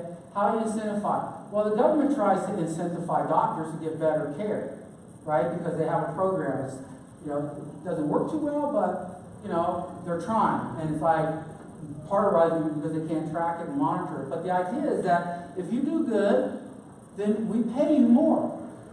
So that's a direct incentive. The problem with the physicians and the healthcare community is that, in this case, the technology is so fragmented and so costly, right, that the incentive isn't strong enough. So the incentive is, that's the key to this whole thing, right? Incentive, because what's the miners? What keeps them honest? Incentive. When they go to proof of stake, is proof of stake somehow some magical algorithm so much different and greater than proof of work? No. It's a different incentive model. The incentive is turned around this time, because now as a proof of stake, for me to be a miner of stake, I have to put up blood. I have to put up my stake. Now, if I'm a bad character, if I'm a bad guy, I lose my stake. So what's my incentive? I better play fair or I'm going to lose my stake. And I can't play unless I have a stake. Will it work or not? I don't know. Time will tell. But the point is that incentivification, right? So when you're designing these systems, just don't focus on the technology. Understand that you can build the technology and do a good job, but realize that you need to, from day one, start thinking above that. Like, okay, we need to go start talking to people. We need to make sure that this is something we can actually roll out and people will buy into. The DTCC, one of the first use cases that came out with IBM, the gentleman's gone, IBM, Hyperledger Fabric. No, actually they didn't use Fabric. It was another company, but IBM was in on it. And the DTCC, Distributed Trust Clearance Corporation, they are the entity in North America, I think, at least the United States, I know. They basically are the clearinghouse for all equity trades in America. At the end of the day, everything is cleared there. Okay? So they run blockchain because they have a ledger, and they have all these they have these big money players out there that have to do these financial reports. So they thought, oh, we're going to throw up a blockchain, and now people won't have to be generating these reports. It's like it'll be instant, constant, and it'll be right there. The problem is they knew they couldn't. There was like 4,700 participants. They thought they were going to get, right? This is what they were dreaming. Oh, 4,700 nodes, beautiful distributed blockchain. We're going to do the settlement and the clearing, and we don't have to worry about reporting and generating and all that crap anymore, and synchronizing, and it's like, boom, everybody gets it, and it's all good. Great. Problem is, nobody wanted it. Right? It's like, dude, I get the report. I got a PC, Sally runs the report, I'm good to go. Why do I want to go spend 50 grand? Put out what? A node? A who? A node. What do I need that for? Oh, so you can get the reports faster and more instant. That's a classic. It's like, dude, I don't care. It's like, I'm good. As long as I get it 24 hours, I'm good. That's a classic example of inventor's dilemma. Yeah. Right? That's an inventor's dilemma because what happened today in that value network, so they have existing value network. Blockchain didn't bring enough value to replace the current value network. So if you draw the graph, you will see that the line above existing technology, the value chain is above the blockchain company. Right. But in few years, right, what the blockchain can bring value, we're going to replace what the existing one. Right. That's where we call it inventor's dilemma, right? You cannot replace with lower value at this moment, which only provided by technology, which in this case is blockchain. So that's our job. I think everyone here wants to get into the blockchain. That's where the opportunity is. Not looking to enterprise nowadays. I'm from big enterprise. Right. They're looking blockchain. Yeah. But nobody care about it because it cannot replace what we have right now. That's where exactly the opportunity is. Yeah, and that's where a we point. should focus on. And what you're We're not expressing, looking for what are we going to do today to Yeah. replace the next years. We should look in 2 or 3 or 5 years. That's where this is going to become much more valuable. and it's hard to say how it might play out, but the one fact of change that's pretty well standard is 10x. Okay, what's that mean? That means that you need a 10x improvement in order to get people to change. So, right? I mean, if you got a 10x, they jump on it. If you got a 5, I'll think about it. If you got a 2, go home. Okay, that's the reality of human being. Because there's nothing more frightening, right, and draining than change. Right? Okay. So in that case, if enterprises are not ready, okay, then there is not going to be any investment for. Not true. No. Yeah, exactly. That's not true. Not true. Not true. Investment will still be there. A lot of investment in this. It's just not ready for the mid stage. That's how I look at it right now. But that's exactly the opportunity. Once it becomes ready, what are you guys doing? What are we doing here?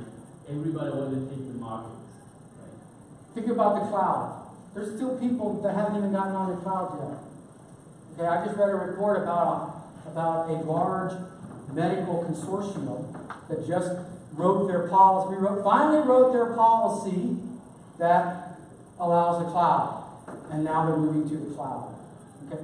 My point is that there, the uptake, right? Cloud. Like cloud, nobody got the cloud for forever. I mean, I used to go around in companies until I could show a company, I would get slapped.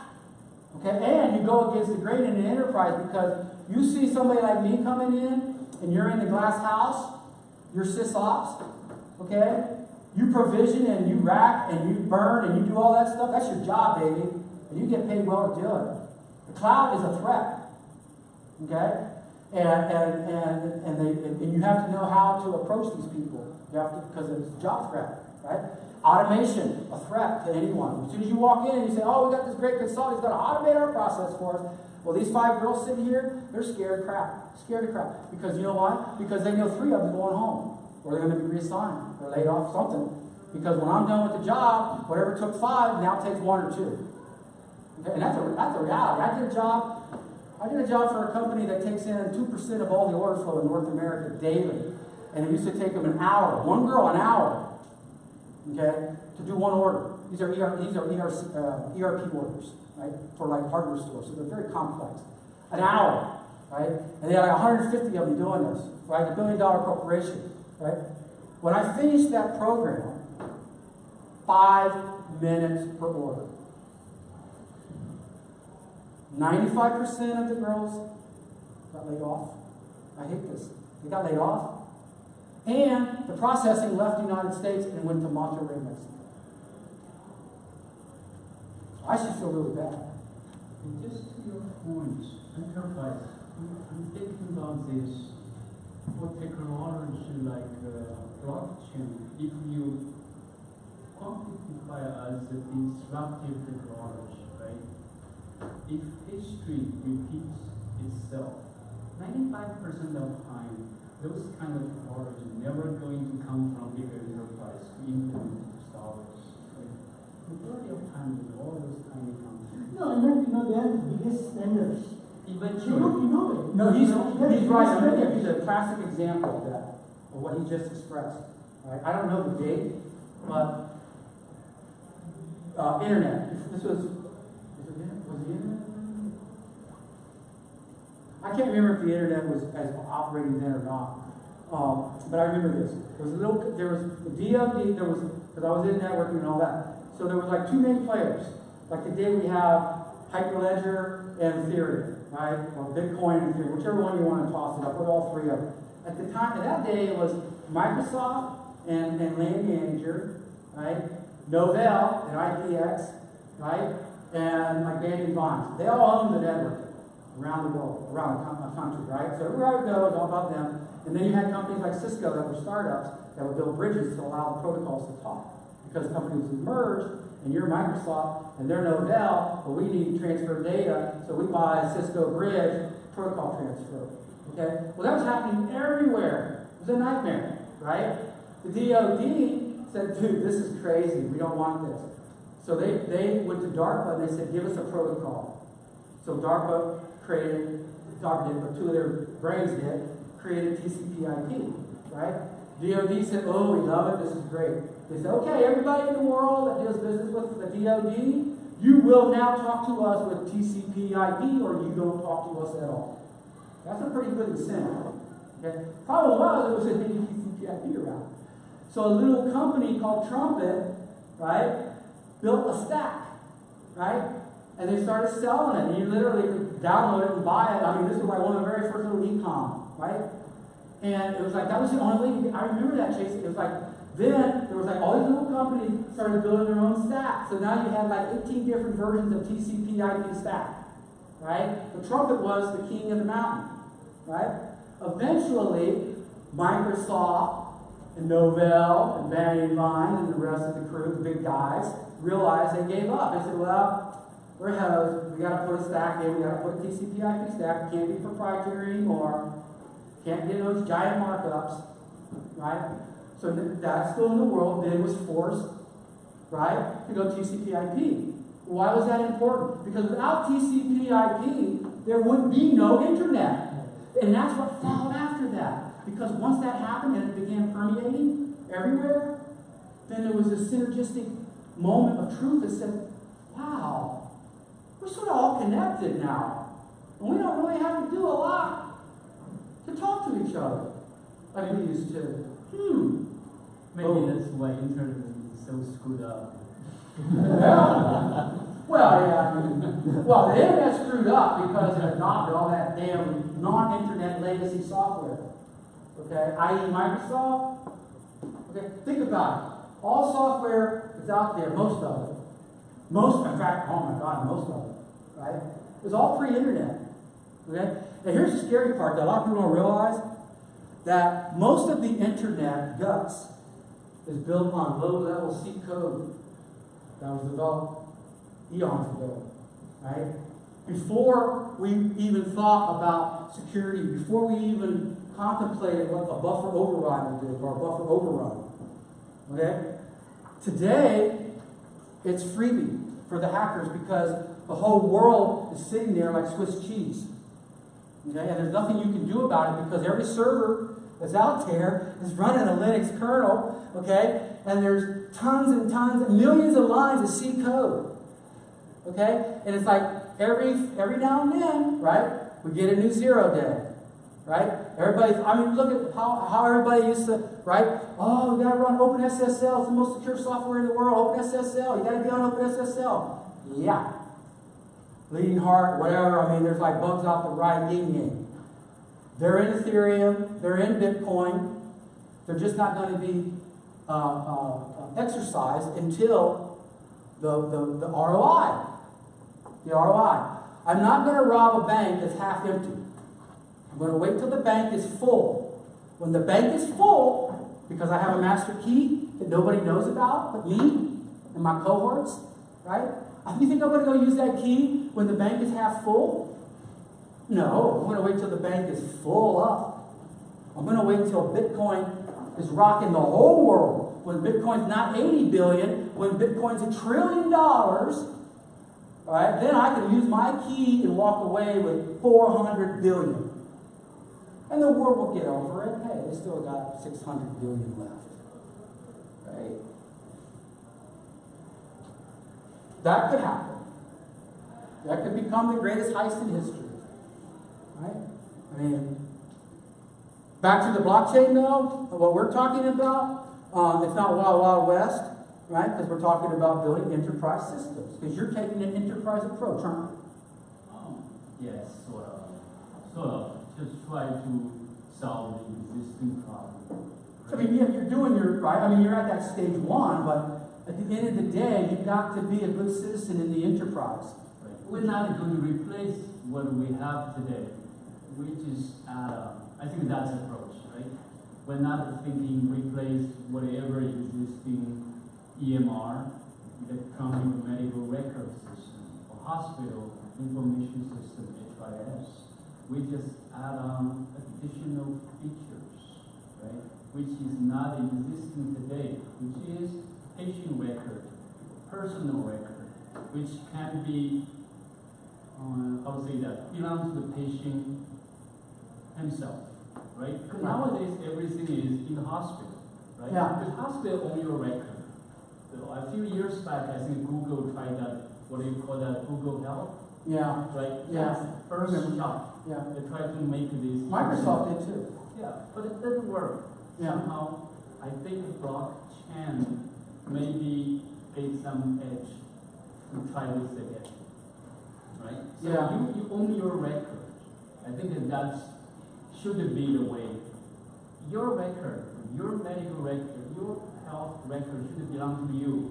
Right? But how that worked out, because you go to see even a doctor, you go to different hospital clinics. Yeah. Your record is everywhere. That's where you want the blockchain, right? That's why you want the blockchain, because tied together, right? How we tie them together. I think that's how we use it. Okay, now back to my statement. Everything you said, I get it, but you realize that just by you connecting, okay, you're susceptible. You just opened up a vector. Okay, you say, well, we're not replacing, it doesn't matter. Just the mere fact that you're introducing something new inside the enterprise is a potential attack vector. Okay? And the fact that now you're wiring it up to legacy systems that contain personalized information. So, and obviously, yeah, you're thinking about your node and your node is secure and all that. But I doubt that your node is as secure as you think it is. Okay? Because you haven't obviously probably hired people like me to come in and beat it up. Because, you know, it's what I don't know if you were here when I started this meeting, but what it was like, I was talking about when you're in the weeds, you're consumed by the weeds. Right? And you can't really make good judgments about the golf course when you're in the weeds. Okay? But when you're on the golf course, you're thinking about the golf course and not the weeds. So my point is that when you're building things, right, that's what you're thinking about. So for people like me, we come in with what's called side channel attacks. You know, it's like thinking outside, I hate that term, but outside the box. It's like, well, gee, that's not fair. You're not supposed to be able to do that. Well, guess what? It does happen. So if I come by your node and I slip on a USB and I, sit there and plant a virus on you, is your node secure? Will your node know? No, of course not. Right? If you're writing Ethereum, okay, and I can get you to call my node, and you thinking you're calling, you think you're responding to an EOA, externally owned account, but I'm really a contract account posing as an EOA so that you will call me, and when you call me, I'm going to do a recursive attack on you and suck all your information out. Yeah. And it doesn't have to be currency, it could be the medical records. Right, enterprise will not use that, right? That's the reason. I mean, Hyperledger. Oh, that's right, I forgot. You're on Hyperledger, so different, well, it's a different scenario, but the attacks are still there. The attacks are still there. In fact, you know what? I can do more damage on Fabric than I can Ethereum because Fabric has 10 times more attack vectors. Okay? Every time there's two boxes, you have to worry about man in the middle. Okay? So if I get in the middle of that node, and those two nodes, I can effectively do whatever. I can, like, oh yeah, all day long, here's consensus, or I can play stale, I can hold, I can do a lot of different things. I mean, it all depends on what the motivation is. Right now, the denial of service. Oh, like we started talking about front running on the ICO. What's front running? It's like the miners. I was like, think about this. The miners own everything. So when they see transactions where somebody wants to buy $1 million of something during an ICO, right, or during these auctions, they'll jump in front, right? It's just like in the stock, and then they'll buy and then they'll sell. So they'll make extra on it, right? And and then there's like many different strategies that they can. Oh, I'm so sorry. Where are you going? Go. Huh? I gotta go. Well, you only got 5 minutes. Why don't you just talk? At least You're talk. talking. No, talk about your project. Well, I can, but you got the floor. Well, I'm sorry. It's in your email. We'll keep going. Am I the only one that has got some slides to share? Yeah? Okay. Yeah. I can spare 5 minutes for you. I don't know if you need this guy. I could probably do it less.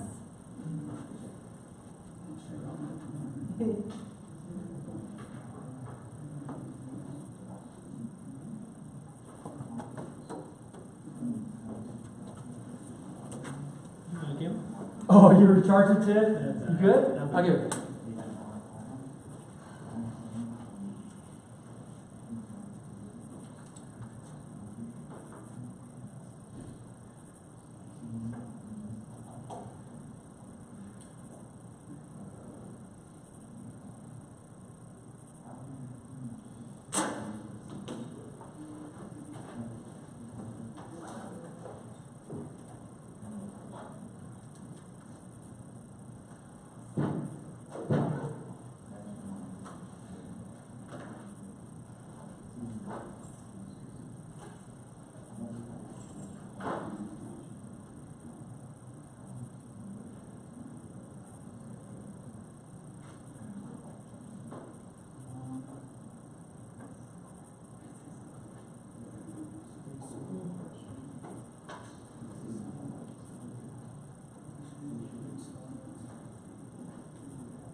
Murphy. Well, I can either sign in or we can do it next time. Okay. It's up to you. All right, what do we owe you one? Yeah. Let's just go that route because I don't know what's going on. If there's any, if you want to just, talk about it. It's much more interesting with the With the slides. slides? Yeah, but.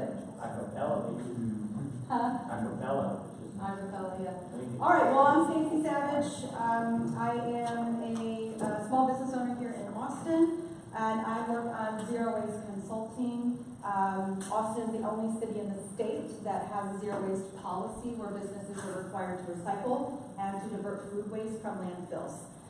We are looking as a city and working with businesses and residents and local government to divert at least 90% of waste from our landfills in the area by 2040. So we have a little time, but we are at around 42% right now as a city. and recycling and waste diversion.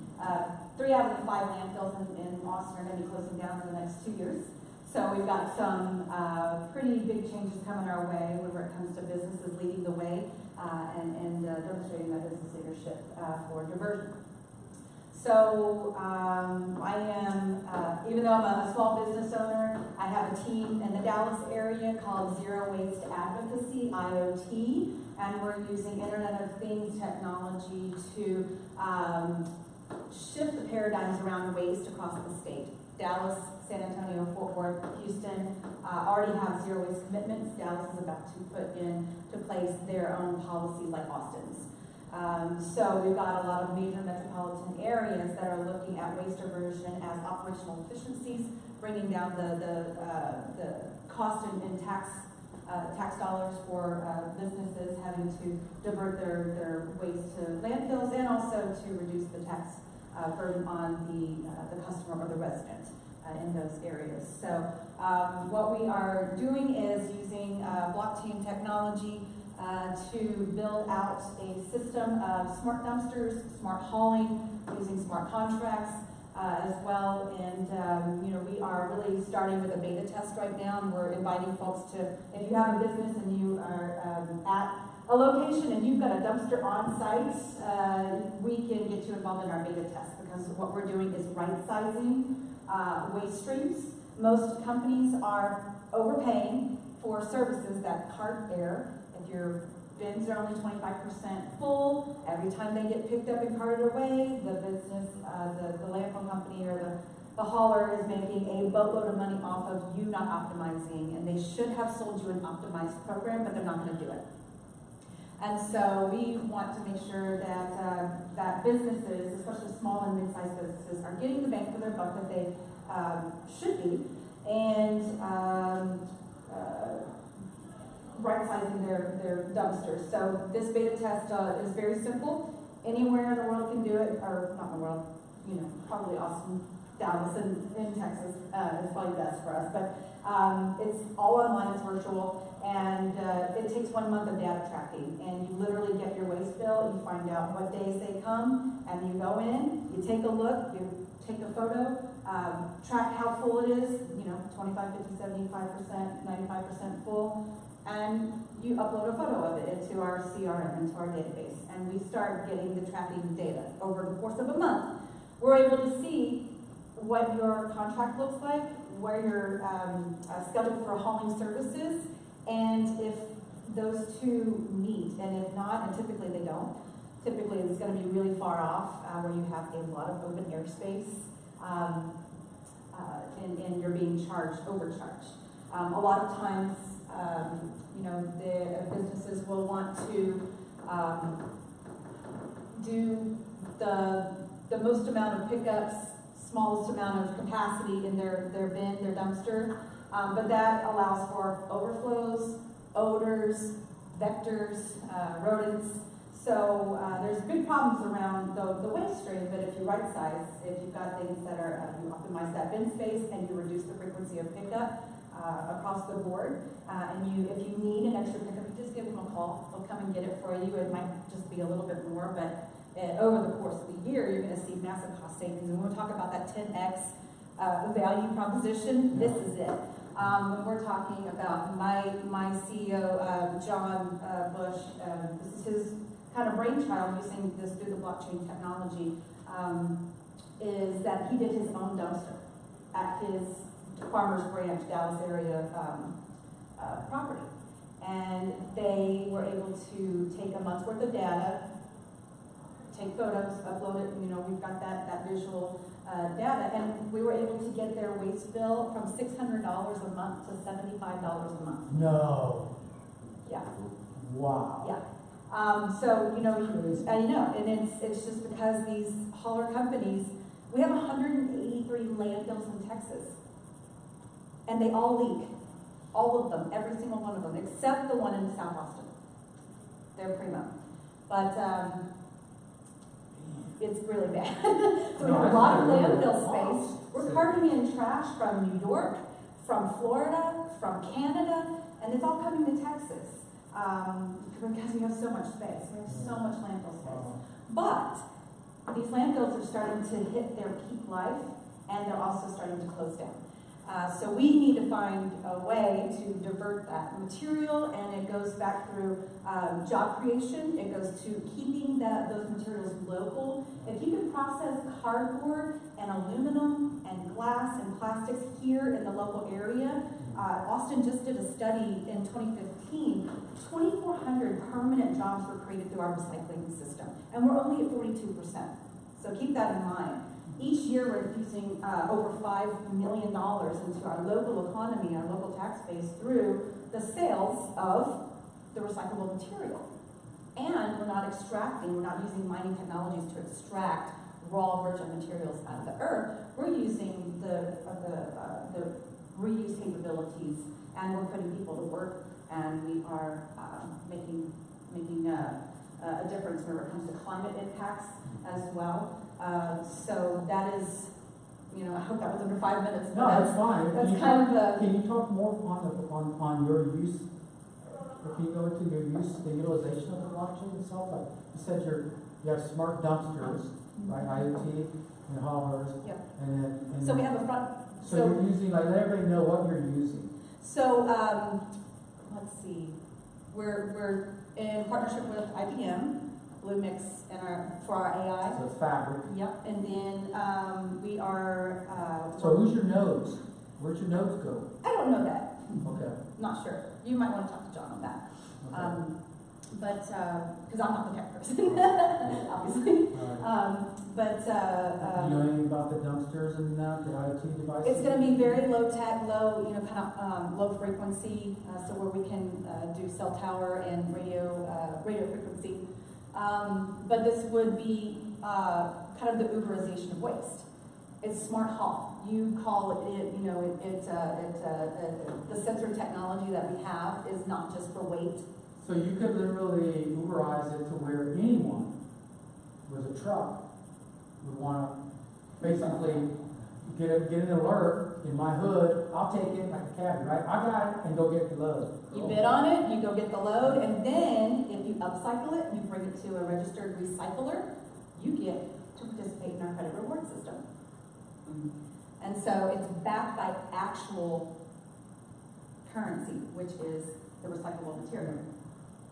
And so it sounds like you could almost find a tokenization model there in those cost savings, because that's so dramatic. And you can get like a little bit of a revenue share there, we already have. That's how we made our first buck. Okay. As a company. Okay. All of our founders are already business owners. We already have successful businesses. We pulled together for our Dallas team to do this IoT. So are you nonprofit or for-profit? For-profit. We're a consortium of business owners. So if you go in and you say, okay, so you're going to build trend models, so you're going to know pretty much, be able to estimate based upon generalization, right, normalization, right, what those current savings are. So you'll have a little model that a salesperson can go out and say, oh, it looks like you're taking in X tons, and we could literally save you, you're doing what, 9,000 a month, we could drive that down to 1,000 a month.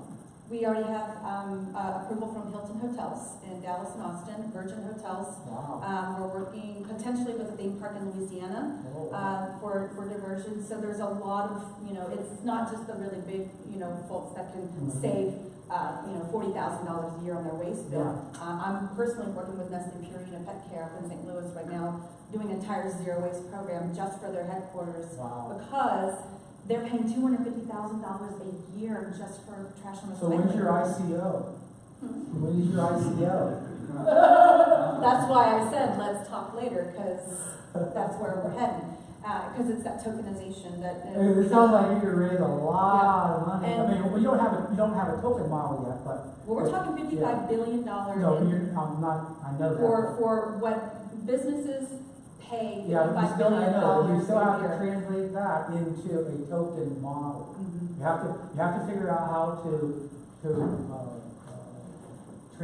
transform the savings there into the value within that token. Right. Either all or a portion of it, right? Because then it's no longer just static. It can literally then become an asset, right? Because literally, when you start, if you're talking to a CPA or really a millennial MBA from Harvard, because these are the ones that are thinking like out of the box. They're actually they'll take what you just said, and they're looking out over the horizon, and now every time they look at a dumpster, they're actually looking at, Cash. yeah, like a bond. Yep. Because it's literally, there's money, when you tokenize, that means that that dumpster has latent funds in it that I can then go and capitalize on those funds, right? Because then I can go and leverage against my 1,000 containers, right, for X to go do Y. Yep. Wow. And they're also, like in Nantucket, they're reverse mining their landfill But because see, they this have is what I no talk about space. incentivization. Yeah. If you can build a model where the average citizen or the average entrepreneur can realize that he can now build a business, right, in a shared economy type, maybe not a full time, but in a shared economy mode, right? And it also gets companies out of the headache of being locked into a 3 to 5 year contract with a really shitty provider. And, you know, that don't have response time or don't have customer service. Maybe it's, you know, you're larger, very large international multi-billion-dollar companies, and you know what I'm talking about. Yeah. You know. Well, isn't it crazy because there was just a report that came out. There's a company that just raised like 45 million. This is traditional series A or something. And Bezos is an investor. Gates is an investor. Andreessen is an investor. What are they doing? They're Uberizing transportation. So like in their first test cases, like in New York, they literally have the Uber model where people with trucks now, independent trucks, are running beer loads, right? Beer halls. Delivery. Yeah, delivery. Right? It's like you don't have to actually now work for the distributor, and the distributor doesn't have to have a whole fleet of trucks because Bobby just went down to the credit union and got a loan and got a truck. And now in any given day, it's like, Bobby, what'd you deliver today? Well, I started off with eggs, and then I had beer, then I had, books, and then this, and then that. It's like, wow, there's a lot of stuff there. So, but the actual companies are the ones that are excited. That's why Bezos and all these guys got in on it, because there's no pushback from the people that own those trucks, that traditionally own the truck, because they don't want to be in the trucking business, right? I make beer. Right? Now all I got to worry about is making my beer and stacking it up, and these independents come, pick it up, and go do. I don't even have to worry about the logistics anymore. Now you can see why. But when I heard what you just said, it's like that's exactly that same model because. And it's a disruption. Well, the next question is okay. So the landfill's closed. I mean, they're finite quantities. So obviously there's a capacity issue. Yeah. So at least. I don't know about plastics are recyclable, so we can get something back from that.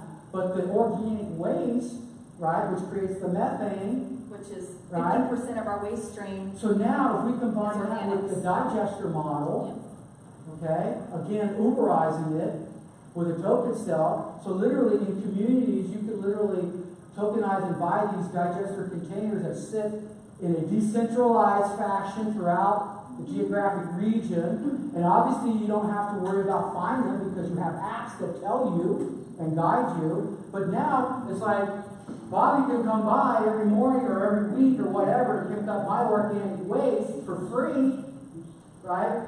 And he takes it and puts it in the digester and collects an eighth of a token. Yep.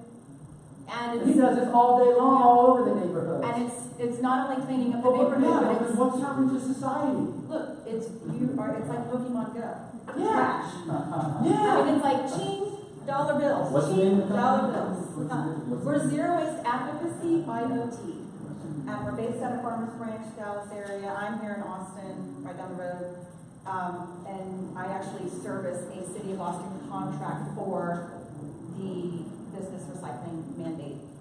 So I do the public outreach and education. I go to the businesses. What's your name? I'm Stacy Savage, and I've got cards here. So are there credits? Are there any kind? Like in the energy industry, they created credits, right, to help subsidize renewable energy, right? So and it's regulated. So if I suck oil out of the ground, I have to, no matter what, I got to go buy credits, right? So if I suck a gallon, I got to go buy a credit for a gallon, right? And I buy that on an open market. Is there anything like that that you have found in the waste industry? No. You see what I'm saying? Like the like the government, there is no federal agency over overseas waste, right? I mean, It's usually a local control issue. EPA, right? It's EPA over top, no? It's Maybe state. EPA? It's just state? It's state and State and local municipality? And county, you gotta throw county in there sometimes, but, But it's almost like what you're saying is that there was an incentive for, and this is what I'm thinking, like a tokenization contract that for people like these big operators, right? Because they're talking millions of dollars. So for them to be able to have even an extra incentive by actually capitalizing, in other words, the savings is there, but they're capitalizing on it in another fiduciary way with this bond, like a credit that they could then use. It's like being rewarded for being a good citizen. right. And it's in exchange for services Yeah, but or hard cash. But my point is then what happens is the people that don't do that, they have to buy those. Yeah, they're the buy the credit. Yeah. So what that would mean is then, when I have a token sale, I gotta go buy credits. I gotta go buy those tokens because I'm gonna need those tokens because I don't have waste. But, I mean, I'm not participating, I don't wanna participate, whatever. I don't know if there's a model. You see how these models play out when you play them out? We're doing a lot of pivoting. We have, over the last 2.5 years. And it's all about the incentivization, right? But I think it's there in multiple ways. We have a front-facing phone app, and then we'll have the back-facing sensor tech. So we can service not only the business client Yeah, that you has know what I'm saying? People don't care the about haulers that. too. People don't care. What they care about is they're gonna get money, they're gonna get tokens out of their trash. That's what they care about. Especially the organic, since it's 50% of our waste stream. There are people that, Oh, yeah. aren't motivated like that. They just wanna, see good things happen. And that's why we're people looking like at that. test runs in Austin and Georgetown, which Yeah. just went all renewable energy as a city. So who's your 100%. competition? Well, there's a couple out there. Rubicon would be one of the bigger names. Oh, are they doing blockchain? I don't think so.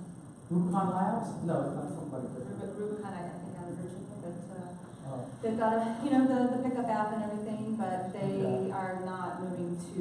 They're not No. in discussion about blockchain at all. And you guys John got started because he won a hackathon up in Dallas that IBM was given? It was Collide Village out of Addison, Texas, and it goes through the City of Addison Business Development Department. But we were Awesome. selected as one of 3 companies out of 25. You got a truck? Are people gonna start stealing trash then? Yeah, that's a see, look at that. He's already gaming the system. Yeah. Why haven't you opened for general public? Why haven't we what? Why haven't you opened it up for general public? It's not quite there yet. We're still working on the business model. We're about to produce a white paper, a technical white paper for the technology app behind it, and then we're also working on, pitch deck, we're gonna do VC funding and looking at the ICO world as well. So thank you so much. Thanks, Mark. Hey, my pleasure. We're Anthony. Yeah. My middle name. Pat. Pat? Nice to meet you, Pat. We're trying to start a little blockchain society out of the commons. No, don't do little. Don't do little. Not little, sorry, we're trying to start. Big commons, so. Cool. It's a new Where at? process around Ed Business School at UT. Oh, Graduate program, so. cool. You guys, how can I get in touch with you? Yeah, get your card. I saw your LinkedIn, it's all about making Yeah. Because I've been very interested about. Thanks. Sorry for all the Oh, technical. yeah. It was good. I'm glad you, I think it was real good. It sounds awesome. Yeah, definitely. All right. Yeah. All right. We're just kidding. We're getting, Hi, we're Phyllis. trying to just get a We're good. now, we interact with not just the business school, but Yeah. science, undergrad, grad students, and Yeah. a bunch of different departments. So you Right. can see. So you're trying to you're modeling prior programs that the school has done, programs, or is this something? We're just starting from scratch right now.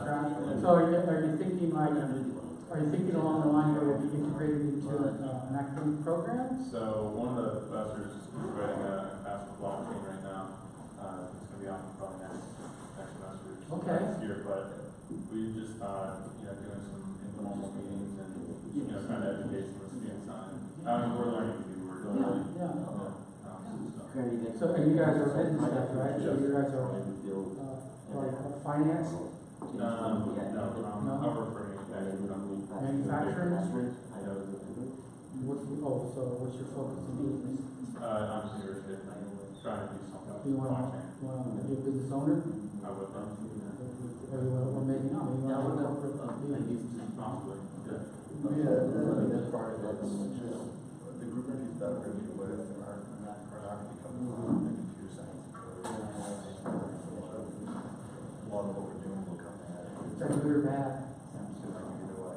It might be overwhelming for most teachers. Like, no, you know what I mean? No, I mean, It's like, well, I mean, if you have the computer science, idea, that's now instructing all the financial industry. Why to come at full perspective. Right.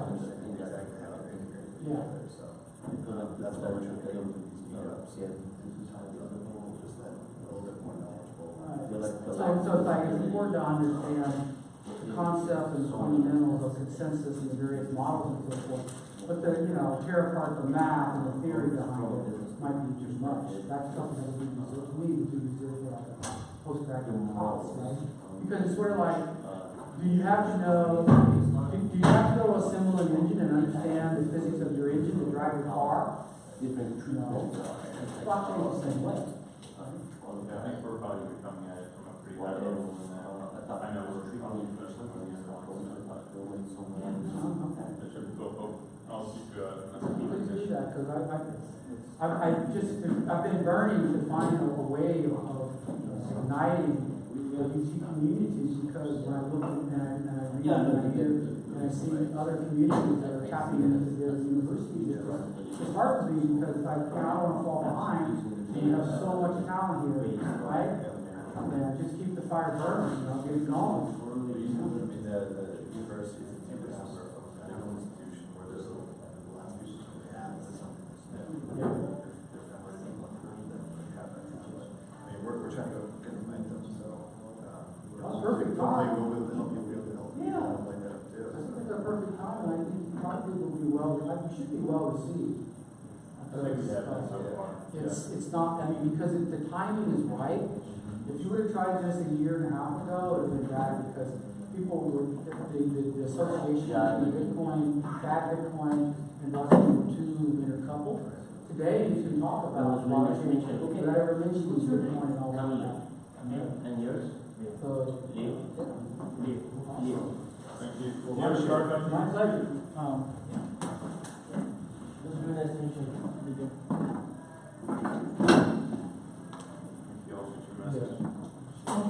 Hey, my pleasure. Thanks for coming again.